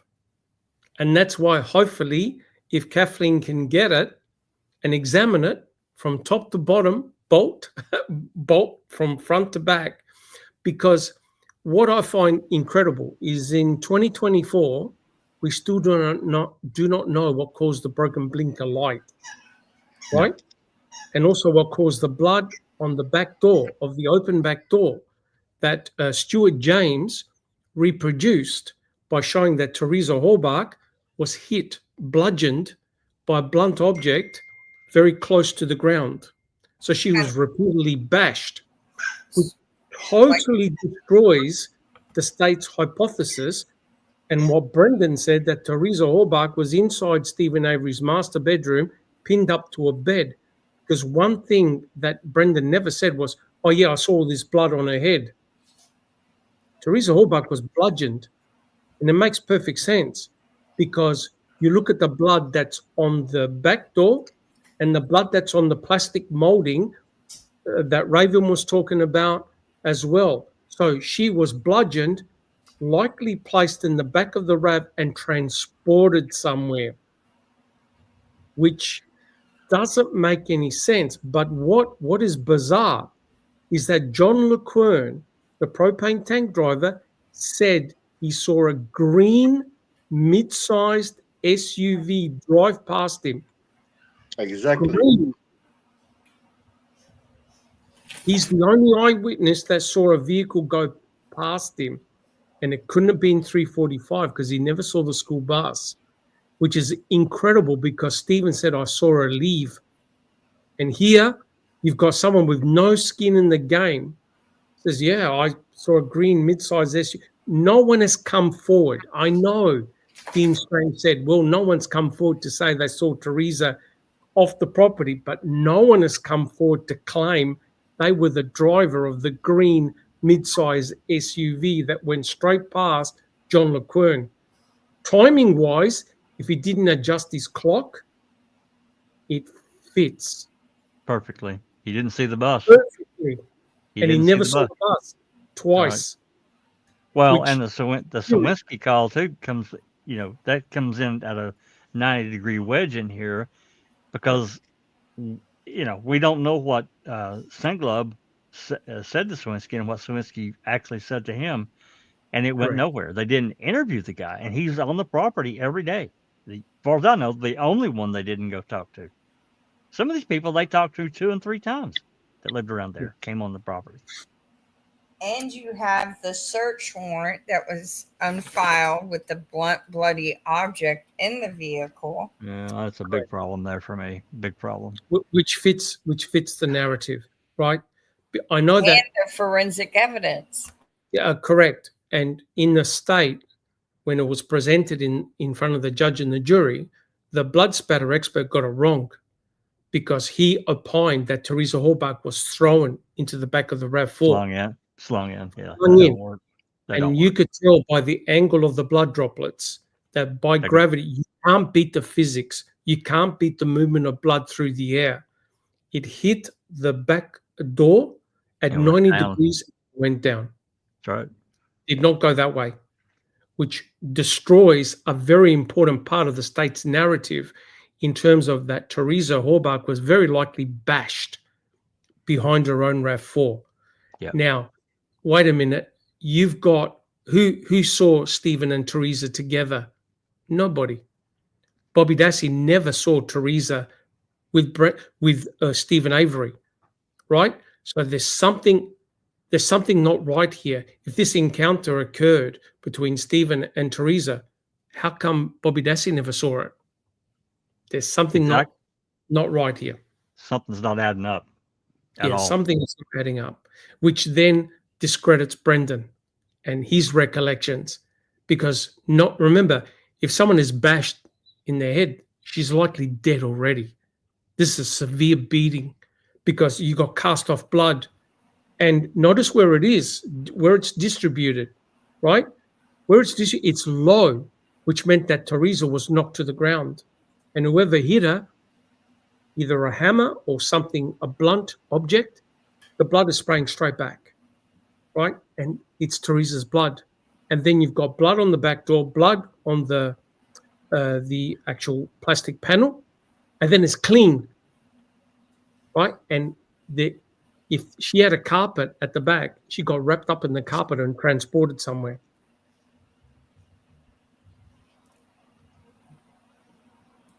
And you've got the broken blinker light. That Stephen, nobody who saw the RAV4, who saw Teresa that day, reported a broken blinker light. That broken blinker light is not even on the missing poster. look for a RAV4. It's got a distinctive mark on it, a broken blinker light. That meant that the broken blinker light is part of the murder scenario.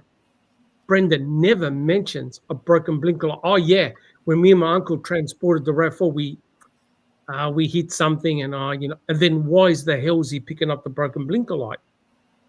Fassbender and Wiegert never asked Brendan about the broken blinker light. You know why? Because Brendan had no idea.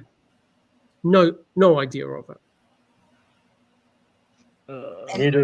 Neither than Steve. Steve had told me that Said that it looked new. RAV4 was looking new. Great. There is no damage. No damage at all. Yep. And the RAV was green. Really green. Not not teal, not blue teal, or no. Green. Yeah, and we've shown, Jerome, the same car can look blue, the same car can look green, depending on the elements, the lighting, the photography, whether it's flash photography or not. Yeah, it's unbelievable. One other thing, if let's say they're not being honest about the bludgeoning, all right, like they want to go with the gunshot because they're able to put him in, because they could get him in jail quicker, right?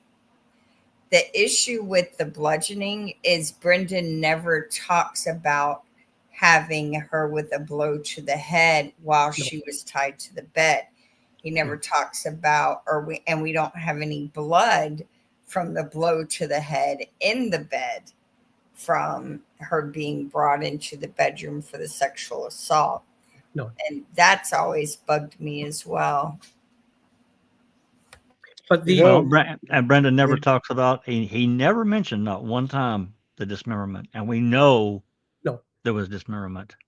Correct. And that's a time. A lot of time. Correct. Go ahead, Jerome.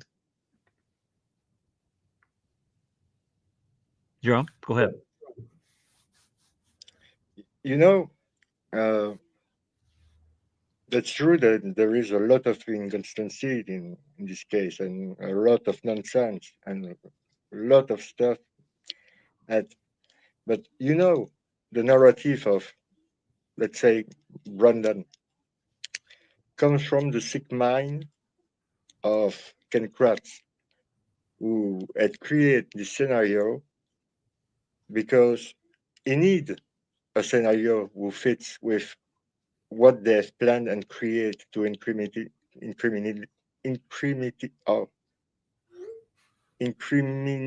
Stephen. So they was not looking to put Brandon in a bad situation, but the fact is that Wiegert and Fassbender had made a meeting with Ken Kratz. Ken Kratz had told this horrible story, and they try to ask to the kids, because we have tried with everybody, and no one we will testify against Stephen. So it's with Brandon, it's possible because the kid is slow. The kid is really low, so he will not understand what is going on. So go ahead with your read technique. Go ahead and try to put in his mind my theory, my really sick theory. And that's why they do. That's why they have done with Brandon. It was really a child abuse, in my opinion. Yes. And it was really disgusting to do that. And after that, we have Len Kaczynski and his own investigator working against Brandon. Yes. It is his own. It is his own lawyer, which has his own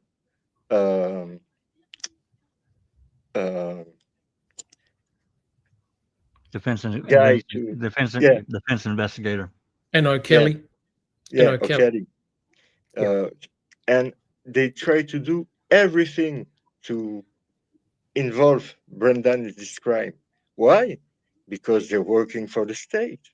Yes. Everybody was working for the state. Correct. Yep. So they were all in the same team. Yes, it was. And you know, when you have somebody like Koturek, who was really respected by these people, when he's in this situation that he will have to pay a lot of money to Stephen Avery for what he did 20 years before, no, there is no way it will happen. No. So we need to do something. So it's where the plots begin. And from the beginning, it was just an history of money. And this history of money had destroyed families, relation, had destroyed a lot of life. Yes. And Well, still going on. And, Well, and it's still going on. And for example, I can tell you that Bobby Dassey had nothing to do with the allegedly murder of Teresa Halbach or the planting of the allegedly RAV4 on the property. And sadly, the witness of KZ was wrong. But we had new name, but I cannot tell who is it. Well, hopefully we'll find that out soon. But for many of us, you will find it really soon, really soon. I think when I had Stephen on phone, he told me that he was number 79 on the list. His case was on 79 on the list, so he was waiting to have something. And the other day, the court agreed because the judge who was in not in charge, but was requested to watch what KZ has to see to the world. The judge recused himself. Not the judge. The judge. The judge recused himself. Lembrick. Yeah, exactly. And the Department of Justice was wondering why. So they never had an answer. Never. And that's why there is a new judge now and I have talked with, I don't know if you remember Rob Berlin. I've talked with him. He's defense attorney. He's a friend of Jerry Buting. And he was there. So he told me what did happen exactly the same day that they were in court. It was made by phone with the new judge Ed and Kathleen, and apparently he was not against to watch the proof that Cathy had to present to him, but he told directly to Kathleen that even if he's agreed to reopen the case and offer to Stephen a new trial, if the state doesn't want, like he's working for the state, he has nothing to do and he's nothing to say. So even if the new judge agreed to reopen this case and give a fair trial to Stephen, if the state doesn't want, the judge will not be allowed to do it. It's disgusting. Well, for many of us, to add to this, since we're talking about it, and I'll let us talk, but for many of us, this case is directly connected through the depositions, the 2004 civil suit, into the depositions in the 2005 back to the 85 case. All connected for me, it is, and that was another aspect. You're right. When this when this lawsuit was filed, and everything that happened, and then Sunshine Christina finds out about Gregory Allen being connected with this cold case in 1991. Like, holy hell, man! And they knew it in 2005. There's no way that they wanted this case, that civil suit, to move forward, because if Glenn and Kelly had found that out, that would have been, however you want to look at it. I can see both sides, but it doesn't matter. You know, Vogel alibied. He alibied Gregory Allen in '85, and that's a problem. That's a real problem, because this guy goes out and, you know, he damaged a lot of young women. You know, beat the crap out of that one in Hennepin County, Minnesota in '91, and assaulted her badly. And that case drug on for years. They knew in '99 that it was him, but they didn't. He had already been convicted and sentenced to, 60 years. And I don't know why they didn't pursue it. They should have in '99, but they didn't. But because Stephen's case was in the COA. Exactly. Well, yeah. I mean, to officially get that word, why they just dropped it and didn't pursue it in '99 is crazy to me. But Jack, when they did pursue it, go ahead. Jack and everybody, do you know that the only day that Gregory Allen was not on surveillance was the day of the attack of Penny Bernstein? Well, it was the The only only day. day he was what? He was not under surveillance. Surveillance. He was in prison. No, he's talking about. No, he's talking about Penny Bernstein. Oh, 85. I'm talking about the attack of Penny Bernstein in 1985. 85. I mean, they didn't have like a 24-hour surveillance on him. That's not what they were doing. But they are also, so one of the things that I have learned is that even though the Manitowoc Police Department had a police chief, the Manitowoc Sheriff's Department could supersede the police and say, hey, we need you to do A, and utilize officers that would be tasked for other duties for them. That's right. So let's say, I'm not saying that's what happened, but let's say Krasurik wanted to allow Gregory Allen to do something without the being surveilled. He could have had MPD go surveil the beach because of fill in the blank. Do you know why Gregory Allen was under surveillance? Yeah, because he had been ramping up over the last few weeks, and they knew that. So there was a directive that came down. There was a directive in the Manitowoc City Police to keep an eye on him.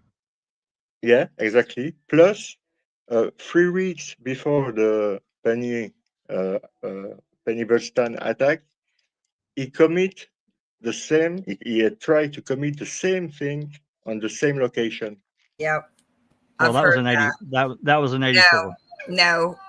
What he's saying is there's another case. I've heard this before, and I think I've seen documentation, but I haven't been able to find it. 3 weeks prior, he had tried to attack another woman. He had already tried to attack the one we know about a year before, but 3 weeks prior, that's my dog you hear, and he's not crying. 3 weeks prior, he had tried to attack, go way down, another woman, and that's what put him under surveillance. Exactly. Hey, while I have the microphone, I just want to let you know, I have the perfect song to sum up the public defenders in Brendan's case prior to, I'm going to forget her name, prior to the ones who have handled his court of appeals, and also the police departments in this case. Agopian. Well, yeah, all of them. Len Kaczynski, Michael Kelly. So Oh, you're talking about Brendan. Well, that was yeah, Ralph. It was Ralph that was before.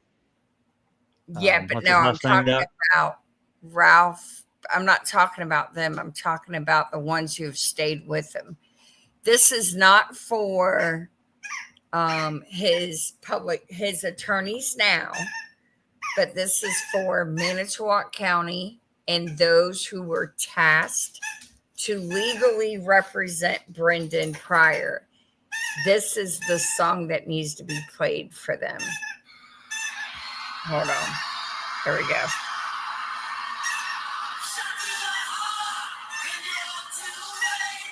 Huh. Yeah, you can't I play like me that, or some Bon Jovi too. we'll get knocked off. I was going to say, I think copyright. Yeah, that's why I only did it briefly, and I did it through my phone. But instead of love, it's you give the Justice Department a bad name because they've ruined it for me.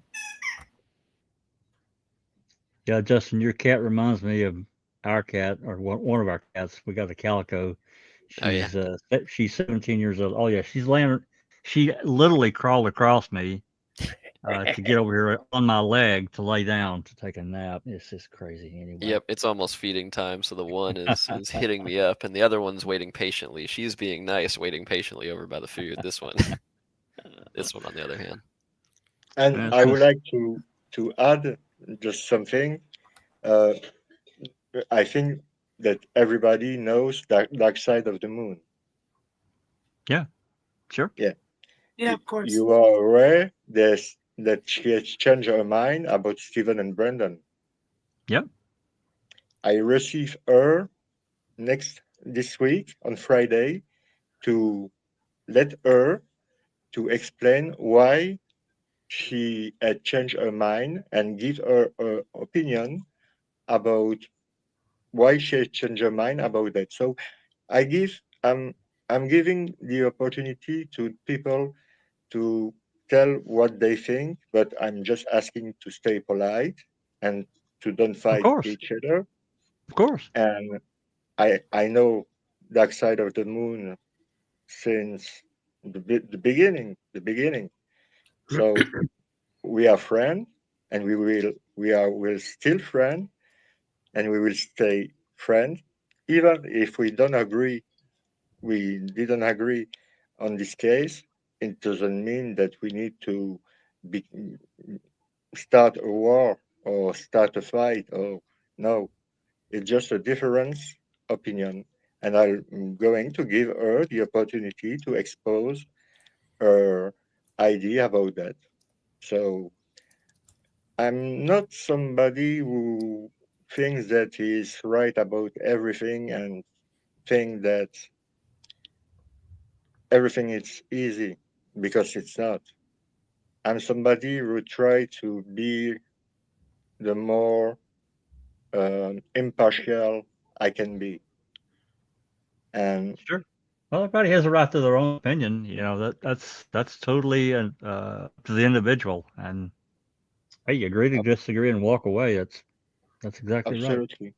And I would like just to say just something else, and after I'm going to go because it's 2:30 a.m. here, so it starts to be late. But it was really a real pleasure to see you all, and you continue what you do, because it's really excellent. And thank you very much for what you do, what you have done, and what you are going to continue to do for Stephen and Brendan. I would like just to say that no, but it's come from my heart, and from Stephen's heart and Sandy's heart, and it's really highly appreciated. Trust me. And tell him we said hello. I mean, you know, for us, I think I don't want to speak and put words in anyone's mouth, you know, at foul play, but you know, we just want the truth. Wherever that truth leads, we're going to follow it. You know, if somebody brings us something that's unquestionably solid evidence that could change my mind, you know, I think myself and Doc and everyone here would say, okay. it's like you said last night. If there was one drop of Teresa's blood in his bedroom, it's case Done. closed. The Done. case closed. In the Yeah, garage, you need to stay case open-minded. closed. That's right. Yeah, absolutely. I agree. I'm the same. I try to stay open-minded about all the case we are talking about on my channel. We talk often about the Zodiac killer, but yeah, I try to stay the more open-minded possible and give all the possibility to all people to give their ID, their theory, and we are a nice team, a really nice team, because we are not agree with each other about the case, but Sure. there is never fight. There is no fight. Everybody is polite, and that's great to have Okay. this round table every week, every Monday. And the last thing I would like to say that uh, Stephen will take a private investigator, because it's not the job of Casey. So he will take a private investigator to, yeah, to do what he has to do. But yeah, he will have a new guy on his team, plus Kathleen, and Interesting. the private investigator will be able to do things that Kathleen is not able to do. And it's why the situation will change really soon for Stephen, and in the same time for Brendan, because if Stephen, it's proven that everything was a plot from the beginning, it will be the same from Brendan. Brendan will be free, because in the Avery case, you can say, yeah, there is forensic evidence. It's disputable, but there is forensic evidence. In the case of Brandon, there is just a false confession. Yes. Nothing else. Correct. Nothing else. Yes. So if it works for Stephen, it will work for Brandon too. So I'm really excited about all of that, and I'm going to tell you guys. You will see. I don't know if they are going to do season 3 or Making a Murderer, because I don't know if they are interested by that on Netflix and on those Filmmakers. yeah, but the thing will change really soon. 2025 will be the year of the change. Trust me. I hope I'm That's I'm incredible. hoping to see whatever they've got. I'm looking forward to seeing whatever they've got to present and see where the case goes. So, well, we appreciate you coming on, Jerome, and sharing what you could. And it was a great discussion. You're welcome, of course, anytime. Thank Yeah, you. Thank Jerome, you. that was great. Keep up the good work. Yeah, it was Fantastic. nice to meet you, Mr. B. I'll have to look into your Zodiac Killer videos, because I've always been very interested in that case as well. That's And you have crazy. excellent dreads. Yeah, absolutely. Oh, Yeah. thank you. Good That's to Thank see you you, very really much. Jerome. crazy. Really, Thank really you very crazy much case. to all of you. Stay yourself. Continue what you do. You are the real deal. You are my hero. And you know that all of you, Tony, you know that. You come when you want to talk about JFK, and everybody is welcome to come to talk about everything he wants. He just need to contact me, and we do that. So So I have a question. So you're in Belgium. It's yeah, 8:30 p.m. my time. What time is it and it's Sunday. What is it there? for me it's Monday morning, 2:37 a.m. Okay. Yeah. That on way I one. can figure it out. He's 6 hours ahead of us. Oh, well, Yeah, thank you. Yeah, because yeah. you and I are Eastern time, so So it was absolutely. really a pleasure to see you again, because it's been a while since. Yes. Yeah. But it was really a pleasure to see you all, and Tony. It was really nice to see that you recover well, because I was worried. And I think I was worried too. but But you know me, I'm always worried about my friends. So yes, but I just wanted to echo what you were saying, Jerome. I really enjoyed the podcast that you and I did regarding JFK, and I just want to say to everyone that if you've got something that you want to discuss with Jerome, Jerome is a fantastic host. I felt thank you. at home. I felt like we were brothers, talking about a case that occurred a long time ago. For those that don't know, I spent more than 20 years on the JFK assassination case, and I really, really deep dived into the case. It's a horrendous case, but I learned a lot. And the exchange that Jerome and I had was fantastic. I'll never forget it. Thank you so much, Jerome.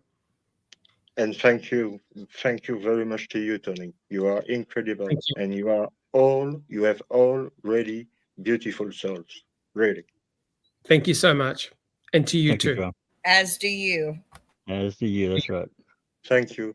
Have a nice day or night, and I wish to you to spend nice holiday. Same to you. Yep. And Merry Christmas and Merry Christmas and Happy New Year, and take care of you, of your loved ones, your friend, your family, and peace and love. there you go. Yep. Thank you, Jerome. Take care, Bye Jerome. bye. Take Good care. Bye, Jerome. What a great guy. Fantastic. Yep. All right. Unless somebody has something else, what do you say we get through another couple of these, and we're probably gonna. Well, somebody has something to say. You got something to say? I had a Before- question for Raven. Okay.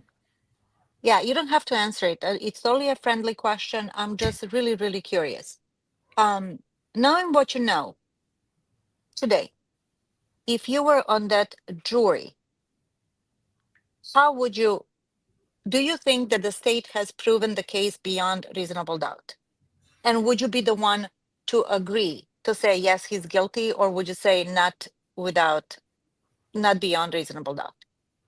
And there's no wrong answer, so no pressure whatsoever. I'm just curious. Yeah, right. No, that's a tough one. Yeah, it is. I don't know if I could say, just because, I mean, obviously we have the trial transcripts, we have everything like that, but it's a little different when, you've got the lawyers right in front of you and they're putting up all the evidence, on their boards and their slideshows and what have you, and they're walking you through everything, and, you're getting to see all these people in real life come up and take the stand. And I don't know. I can tell you one thing about reasonable doubt.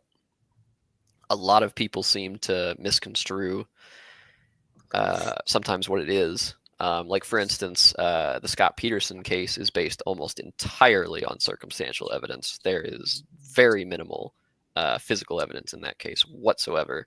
And yet I am almost positive that he committed that crime and killed Laci Peterson. Me too.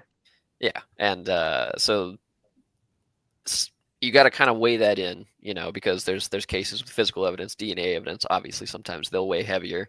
Then there's cases like circumstantial evidence, which probably shouldn't weigh that heavily. But when there's just so much of it, like in the Scott Peterson case, it's hard not to say, okay, he's got to be guilty. Like, there's, so it's one of those things where I feel like if everyone else, and it seems from everything that I've found, other than I know Mahler had his doubts, but he was excused for whatever. I actually don't know the whole situation about that. I know he claimed it was an emergency, sketchy, yeah. but people have told me it wasn't really an emergency, and I guess he just wanted out because he was getting homesick or something. But the long story short, I guess I'll tell you, I would probably be swayed to go with everyone else, which from what we know, at least to this point, seems like the majority of them after hearing it. I know before trial, I think some of them were on the innocent side when they took that first initial kind of like straw vote what have you. And It was then 7 non-guilty, 3 there you guilty, and 2 Undecided. did not. Yeah, there you go. There undecided. you go. I will say that in a case like that, where we had all this evidence and there's even some physical evidence, but not all of it makes perfect sense. If pretty much everybody else on the jury was ready to vote guilty, I would probably vote it too, because I don't see enough, like I said, that says basically that someone else did this. Because I mean, back at that time, surely not, because you know the stuff about Bobby wasn't even really coming up, and Yeah. Ryan Hillegas wasn't even really brought up in the case, other than showing his testimony. I think at that time I would have definitely voted guilty, with as long as the rest of the people were like, yeah, I'm voting guilty. I don't see how it's not. Okay, that's fair. Thanks. That's the best I can do. Yeah. But if I could just add, Raven, you've seen a lot of our podcasts. Yeah. Right? Our Reading with the Crew, our open mics. I would say it's going to be if you're going to ask something similar to this, it would be a lot harder for me to vote guilty today than it would have back then, because we know a lot now. There's a lot more alternate suspects, or some of them anyway. Well, I don't believe, for instance, I don't believe Bobby is it. But also the conclusions of the forensic evidence that was done by the state. And it's true. It wasn't anywhere near as challenged as it has been today. As great as Dean Strang and Jerry Buting were, they did not challenge a whole lot of it very well. Yeah. Thank you. Yeah. Thank you. I still like them, by the thank way. you. I like them quite a bit. I've never disliked them whatsoever. I always thought Strang was extremely smart in some of his arguments, and Jerry Buting's a very fantastic guy as well. Yeah. Well, I'm wondering we if know. you've seen the Richard Mahler interview with Yes. Yes, the 3-part. It's been a while, but yes, I have. Yeah. Okay. We know so That's much good more than the jury ever knew at this point. I mean, probably double or triple. Some of the things that have conclusions. Of course, there's still many things that we don't have answers for, that they didn't have answers for. So that's interesting. Yeah. I can say that of today, a case could be built that is much stronger for a reasonable doubt than it was back then. I think that's the best answer I can give. Yeah. Absolutely. Yeah. I totally agree with that. But you see, for me, what I found the most disturbing throughout the process was the shadiness of the state side. I just did not believe anything they said. I did not. And to me, as they say that, what is that Latin saying? Falsa una, falsa something. If you think they're lying about something, you are free to conclude that they're lying about everything. So, I just did not believe their narrative.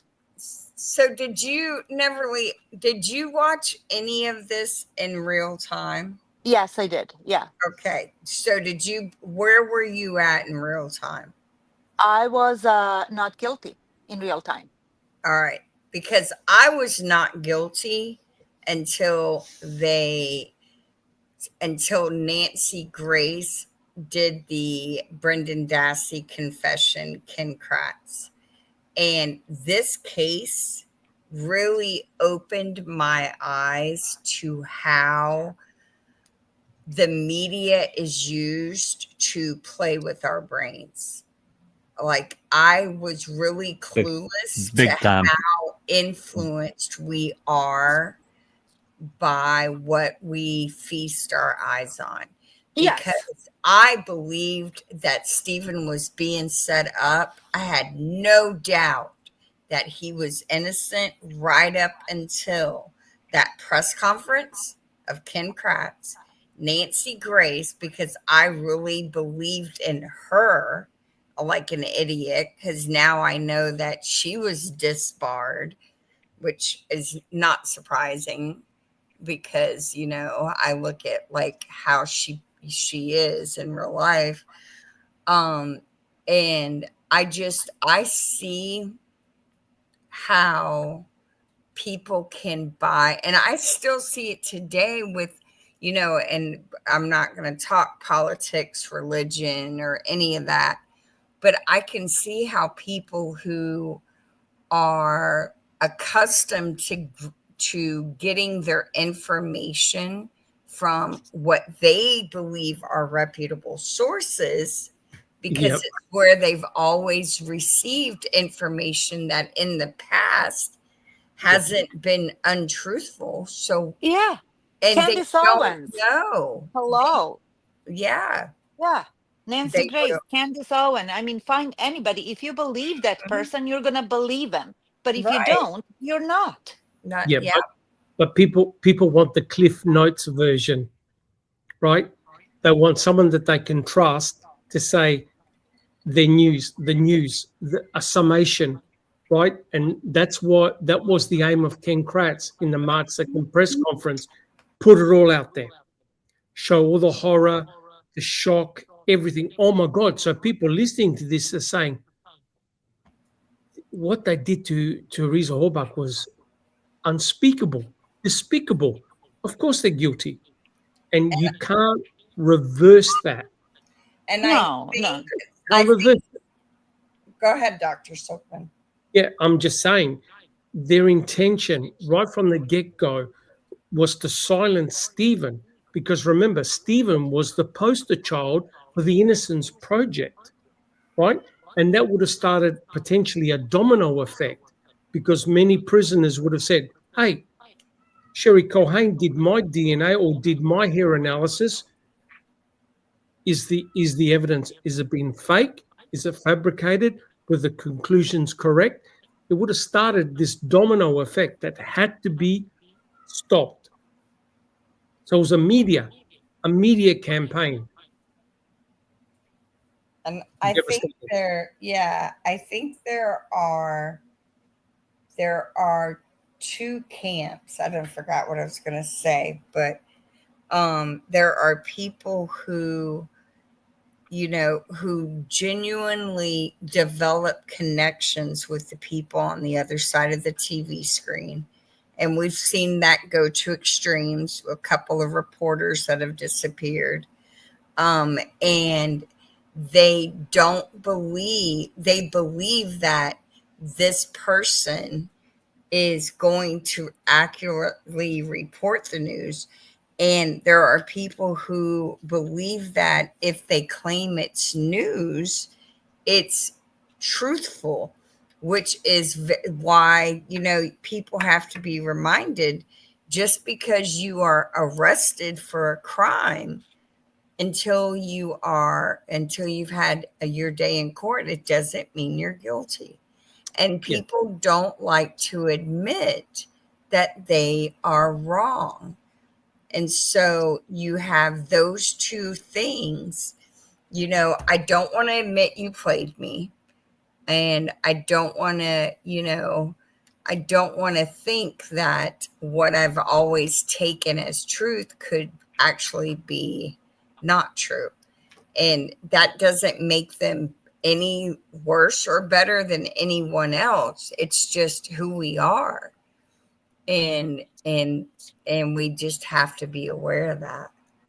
Well, we know that truth in broadcasting ended in the mid to late 80s. It ended, and then we began to get the entertainment side of these serious shows that they're promoting propaganda one way or the other. And again, I'm not going to get into any religion or politics or any of that kind of thing. There's plenty of places to gather that. I'm just saying what I observed is, Dr.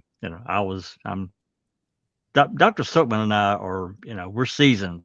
We got a couple of years on us. So, yeah. But there was definitely a distinct change in how we got information in the late 80s going into the 90s, the 24-hour news cycle. The media, and look, I'm all for all the free speech we can tolerate. And Raven, I don't know if you would agree. I think maybe many of the foul play people that are here might agree, and maybe even some in the live chat. But here's the problem with our criminal justice system, and it's a major issue. And I think you could agree with this.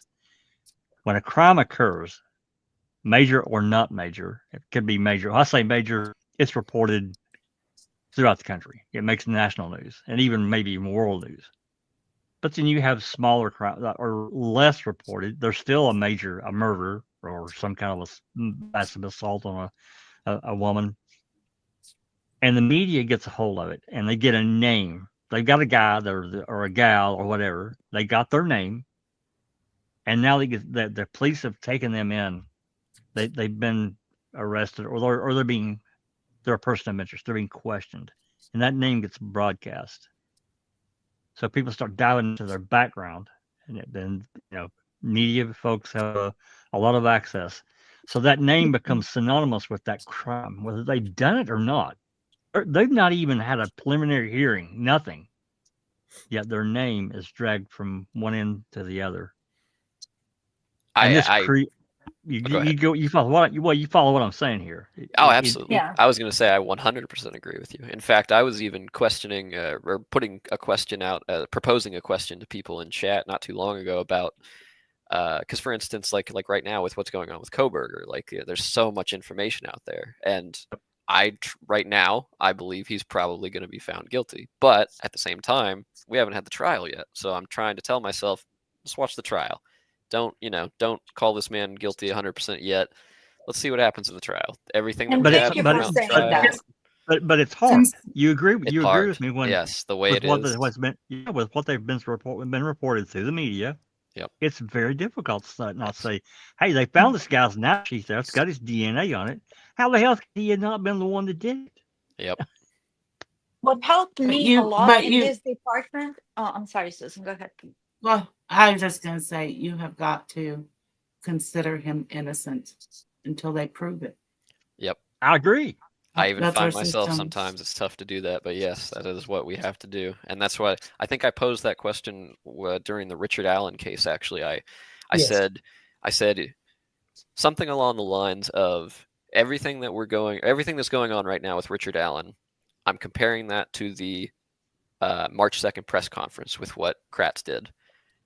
With all this media talking all about this and putting all this evidence out before a trial, I'm saying, are these two the same? And if they are the same, if polluting the pool beforehand is the same, what should we do about it? Because there's really only two options in my mind, and that's either we have law enforcement lock everything down, no info to the media. I'm sure there'll still be some leaks, but either no info to the media ahead of a trial, or I guess the other way around, everything's available before trial. But that to me would be chaos. And it's dangerous too. That can really create another set of problems. I agree with you. I'm just saying.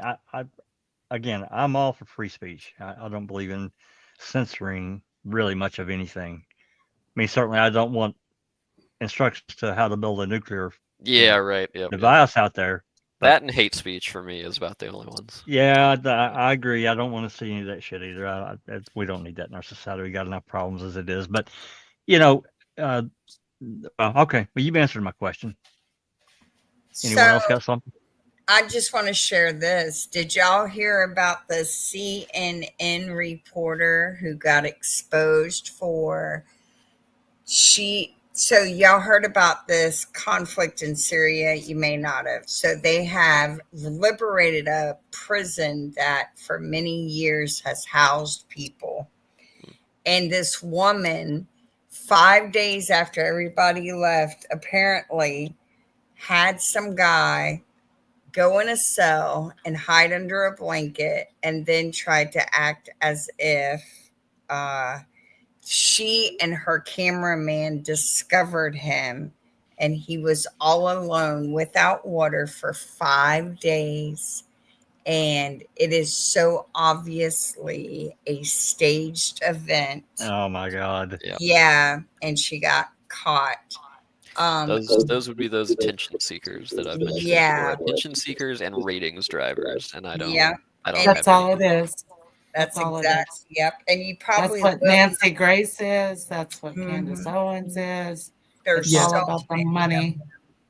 Well, what I wanted to say regarding this whole media and the influence that people are under, which is so common, and you can't really blame people. You know what I mean? Because they're going to believe what they're going to believe. And we were raised, and I'm going to say that's Gen X and older, that you trust the authority and the media. Yes. anybody younger than that, there's a whole different issue. You know, they had internet, they had, you know, they could sleuth on their own. How did we sleuth? We didn't. We just believed what was said. And then, you know, certain people are more prone to like being like individual thinkers. Some people have all kinds of background that makes them stop and think and pause and like, well, I don't know about this, or call it a sixth sense, whatever it is. But many, many moons ago, like 30 years ago, I watched a movie that was called Wag the Dog, W-A-G, the dog. That's to do with And the war. yes, however, the war was created as a distraction from the main figure of the movie, which was the president of the United States, who got caught in a sex scandal. So his PR department needed a diversion. Oh my So God. they yes, watch this movie. It could be applied to certain presidents. You know, I'm not going to say anything, but certain ones. I remember that I movie. believe you. Never Lived. Yeah, it's Yeah, I an believe you. excellent movie. I I'm pretty remember sure. the name, but I never watched it. I'm pretty Yeah. sure there's a statistic out there as well that presidents, when we enter into a war, their chance for re-election drastically goes up. I'm pretty sure there's a statistic out there about that. Yeah. Yeah, but this I was would agree with that. created in order to divert from the problem. That happens Yeah. all the time. So it does. So the media goes out, they're spin doctors, and they just, you know, create all of this. Well, same thing in this case. Maybe it's not the president who got caught or whatever, but maybe it was the one Kuchurik. You know what I mean? Yeah. Yeah. So they needed a diversion. And for me, this case, it's not only about the $36 million, the potential, amount for the lawsuit that happened. It was more ego than the money. You know, the Well, power, sure. the control. Can't admit they made a mistake. Can't admit it. Can't say Well, sorry. Yeah. Can't say Yeah. sorry. Well, they're not Well- going to get one junkyard bumpkin, show them. No. Right. No. Right. Well, here's Yeah. another That problem. movie to was add- Dustin Hoffman, by the way. Yes. Oh, he's a And Robert great De actor. Niro. And it's a really a good movie, you guys. Wag the Dog from 1997. De Niro. Well, we've entered into another problem, and with that, I'll stop with adding into stuff outside of. Anyway, we've got another problem these days, and that's AI. Right? Oh, We've God, seen yes. this. Now we do. It's Oh, become my God. it's become a real problem in certain. I mean, people have been trying it with certain cases, and it creates a monster of a problem. And I don't. I mean, You can't trust again, anything anymore, really. I'm all for technology. I'm all for us moving forward, but stuff with AI, they got to put a clamp on it. They got to put some real stiff freaking penalties or whatever however you want to do it. Because if they don't, it's gonna run rampant. And Susan just said it created just massive problems, man. You can So- fake Well, anything. Yeah. You pretty look at the cases that we're studying. Right, what's one of the biggest issues? A lack of proper documentation, right, of the crime scenes, and it's fill in the blanks. Potentially with AI, you can manipulate crime scenes, right? Yes. You can Well- manipulate photographs, manipulate videos. You could do all sorts of interesting things. Documentation. That's right. That's why the in situ documentation of a crime scene is so important, so essential. Videotape it, photograph it before you touch anything. That's and crucial. make sure that the metadata is attached to all of that stuff. Yes. The next few years are really going to be interesting because technology has gotten to the point where it's just going to be curious how you're even going to confirm what you're actually looking at Yeah. is reality and not CGI Mhm. or AI or whatever, because it's, AI is only as accurate as the data they are asked to analyze, one. And I've seen too many non-human AI creations right next to their human counterparts that show that it's not very difficult to superimpose. TikTok already has a feature where if you allow them, you can record your voice and then accept AI to alter it, and it sounds enough like you where someone who's only had brief interactions with you would believe it's you. But you and your closest fellas are going to know it's not you simply because they know little twerks Nuances. about you that no one else does. Yeah. And it's readily available. It's free. It'll only get better though. Oh yeah. Oh, absolutely. And Yeah. so, and law enforcement's always going to have better access to what us lay people have. And so, and like the Young Thug case, I don't think any of y'all are following it, but seeing the slimy stuff they did in that case, and they had the wherewithal to know the technology. They just played the odds and got beat because people outside of Young Thug's pool were willing to put up the funds to make sure the truth got out. I followed quite a bit of it. I mean, I didn't watch it like every day, but I did watch several days. I watched clips of things that occurred. I just did you see blown. the 2 pink watches?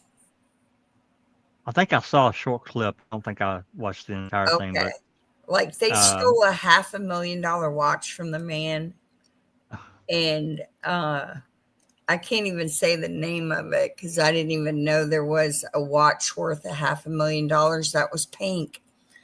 Like, who would pay that much money for a watch? But apparently, Rolex. Oh, yeah. No, it's not. No, that's the only one I know of. But yeah, here there are other ones. There are other ones out there now that are some really super expensive watches. But I watched Richard Melly. Don't even know who the man is, but he makes watches worth over $500,000. What's he called? Richard Melly. Never heard of it. Oh, you're from California. You might know it. I never heard it might be Malay, Neverly. But he had 3 of them, and they have serial numbers. They documented and took 2 of the 3, documented all 3, took 2 of them, and are claiming they put the other one back. Wow. Yeah, it's Mille, Mille. Yeah, and his dad was the last person. They literally tried to blame it on Jeffrey Williams' father. Yeah. Yeah, from a legal standpoint, of the things that I've seen that occurred in that case, legally speaking, it's probably the worst case I've ever seen. I've never seen the things that occurred within that courtroom that just didn't really rise to the level.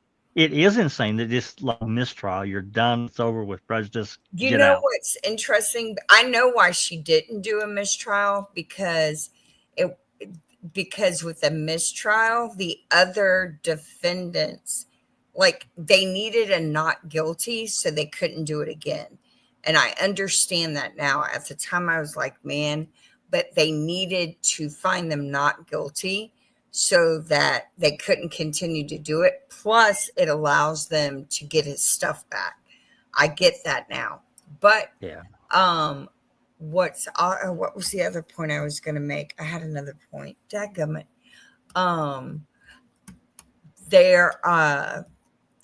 That jail is like so bad. They've started class action lawsuits because There People are dying. Yeah, not only dying from like bed bug infestation bites and all that, there are people that are in there who they haven't even had bail hearings. They don't even have a court date. They haven't even been assigned a public defender. And they have received millions, hundreds of millions of dollars, and it's all gone. And they're crying, we're broke. They're doing the Peg Lautenschlager dance. Yeah, we don't get enough funding. It's bad. Okay. Anyone else before I continue? We haven't talked about Pat Lautenschlager. I forgot how to pronounce her name in a long time.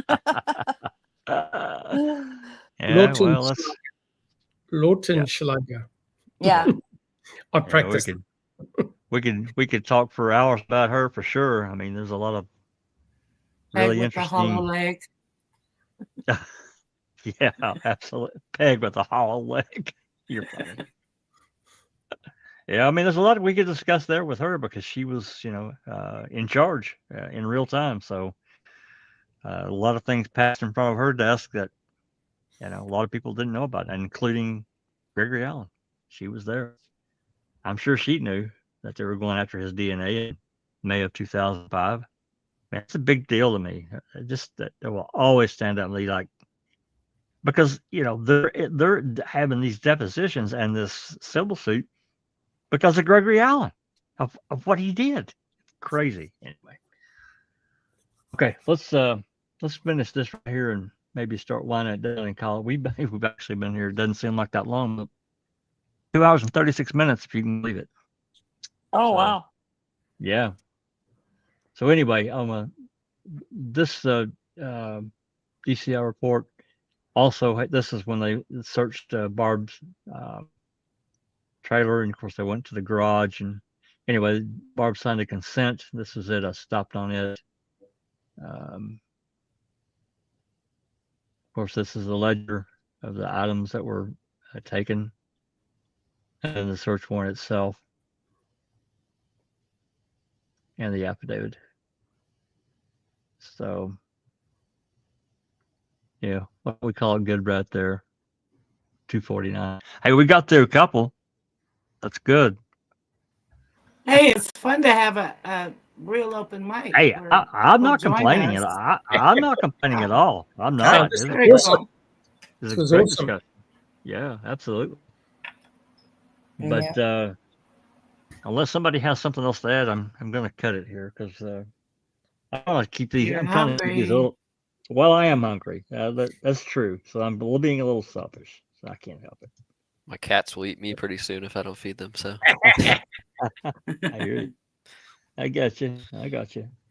So let's just go down the list right quick. Anything to add before we jump out and call it a night? So Neverly, anything to add before we jump?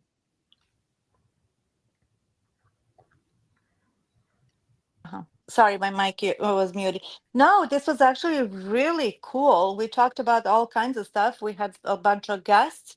Thank you, Raven, for being so approachable and friendly and honest. Very, as I said, I didn't want to put you on a in a tough spot. Oh, good. Okay, good. Yeah. No, it was great, and it's kind of nice also to bring up all these oddities over the trial and to take it also further than this trial, just generally speaking, kind of viewpoint from like 40,000 miles away, just like big picture of what's happening. So that was nice. No, truly enjoyed it. Thank you all. Thank you, Neverly. Pleasure. Yep. Thank you so much. Dr. Silkman, any final thoughts? I just want to say that I really enjoyed Raven. I really respect him and his comments, and also like Jerome. That was a really great conversation that we had, and we don't know all the answers, but I think Raven, Jerome coming on and asking some really great questions makes us all sharper and makes us ask deeper questions. As you know, I love to do the deep dives, and I've had some great conversations with Raven on Discord. We've always been civil. He's a real smart guy, knows his cases, and I hope he's got a good impression of foul play, that we're not a bunch of nutters.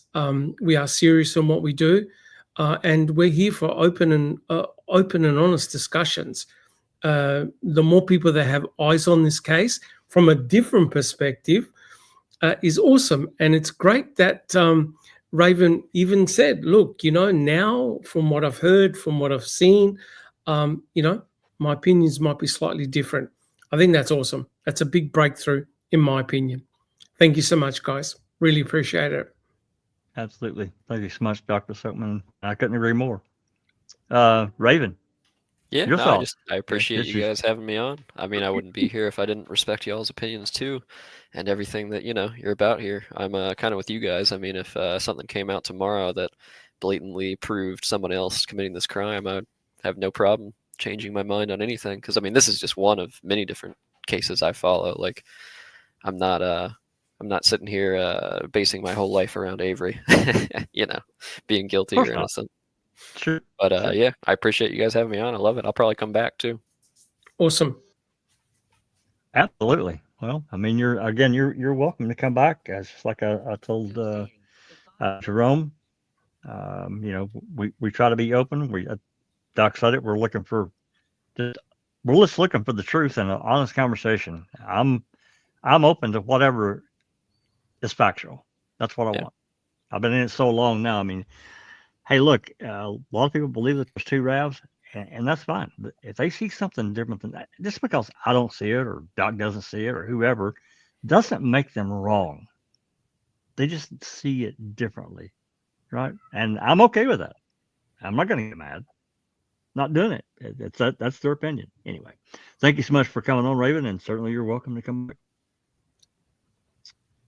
So next, Susan, final thoughts. Yeah, and I'll just say that if there was some evidence presented to me that definitely showed Stephen guilty or Brendan guilty, I'd be fine with that as well. I just don't see it at this point, but anyway, same thing. But yeah, it was great talking to you, Raven. Easier than typing. Yep. So much. No doubt. And easier to get, the feelings behind the words. Yeah. So yeah, it's been a pleasure, and thank you for coming. Yeah, I was going to say all it takes sometimes is just opening that line of dialogue with people to really, you can see a different side of people that way, and it's not always black and white. You get the shades of gray, Yes. and then that ends up with better conversations being had, because it's not just one side versus the other. Now it's real people talking about real things. There you go. Great. Perfect. Excellent. And I'll just say, anyone listening is welcome to join us on this open mic. That's what it's called, open mic. There's a link in our Discord to come on. So anybody that would like to that effect, I forgot to put it in the open mic room tonight. Normally, Raven, I put it in the open mic chat room. Yeah, I always wondered what that was. I forgot to do it. That's on me. That's all right. I was running my mouth with Neverly before we got started, and I just completely forgot. So that's normally where you'll find it. So you'll see it. It'll pop up red. So all right. Then last, Christina, final thoughts. One, thank you. I believe your first name is Justin. I think I heard Dr. Silkman. Yep. So I believe that the truth is never going to be found in an echo chamber. And I think that if one thing that I have taken from researching and discussing this case is that the more perspectives we have on things, the better idea we can grasp of not only what may have happened, but what the people were thinking who were on the jury and who were,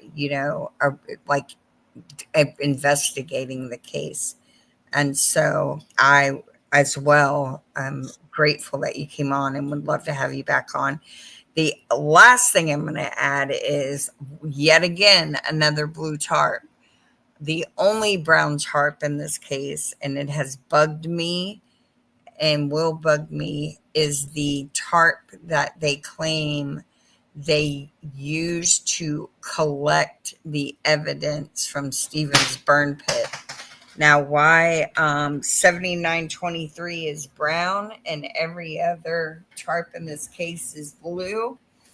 If we ever know the answer to that, I think it will help explain a lot more things, because that's not something you would do unless you knew you wanted it to be easily distinguished at all times. But if you're simply collecting evidence and then going to determine what is relatable, you would not change the color of the one tarp that you're going to claim all the evidence are derived from. So with that, everyone have a great week. And this was a great open mic. Thank you, Christina. Yeah, I'm certainly going to, number one, thank everyone, Justin, Jerome, everybody here in the panel, everybody in the live chat. Has been a lively live chat about the 2-RAB theory, single RAB theory.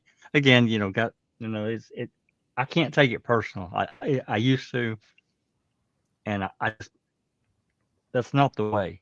If you get mad, you can't really talk, and you can't really deliver your opinion in a coherent manner and have a really open conversation, because you're mad at the other, but you're crazy, that doesn't work.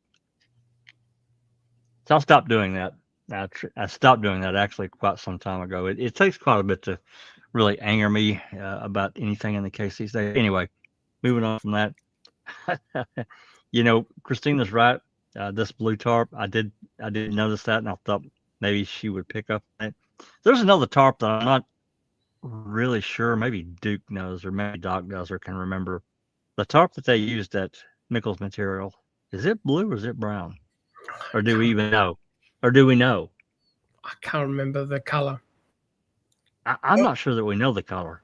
I can't remember it either. And then we got to remember that there was a tarp that I don't believe we have photographs for, that was holding the peat moss in the one dig spot that the dogs alerted to, that they sent the dogs away. That was a big blue tarp. Yeah, it was blue. They said it was blue, or we got a picture of it? We got pictures of it. Oh, It's okay. huge. Yeah. It's a big tarp. Okay. Because I always figured if they used a tarp to move evidence to do something, like to do it, they probably just went and grabbed one that was the different color. So if, let's say, they found her body in a shallow grave, they would have just put it on a brown tarp just to keep it separate. If that's what happened, I don't know. I don't see that being the case. That's just a lot of moving parts. I really think all of this happened after the fact. But that's just a personal opinion, because you can't control it if you've got so many people involved. They've got to keep it small. Yeah, what is it? The right hand doesn't need to know what the left hand is doing, or something, or whatever. So, but it is interesting. Yeah, I wanted to end, and I actually did talk to Zoe last night, but she can't. She's got some things going on. But I did send the files to her last night, and this is the actual files that I separated out, the DCI reports from this main big page one we're looking at. I don't know if y'all can see it, but these are dated by the occurrence date. And if you look at the occurrence date and then the report, the very first one, these events actually occurred on 10/28. This is DCI report 299. $2.99. It's crazy. Anyway, I wanted to show this. She's going to get these uploaded as soon as she can. Hopefully in the next few days. It's going to be in a separate folder. Yeah. So that's all I got to say about that. Awesome. Hopefully, you know, this. I mean, there's certain things I guess that bother certain people, and this really irritates me. It's a real pet peeve for me of how lax they were about reporting. And I get it. Agents are busy. They're investigating. They're making phone calls. Blah blah. I get it. But when you get months and months away from where the event actually occurred, and you finally file a report, now what have you forgot? What has been forgotten? And don't tell me that couldn't have happened, because I'm sure that it did. Anyway, they're going to be available here soon. Certainly want to thank everybody in the live chat as well.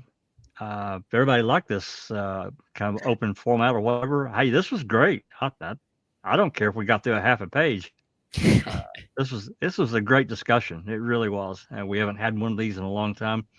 There are a lot of people out there that are still really interested in the case. They're not as vocal.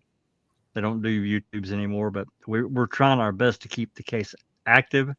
People talking about it, people looking, doing their own research, come to your own conclusions.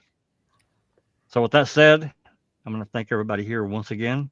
And I'm going to say, for everybody, hold on just 1 second. This has been a Foul Play production.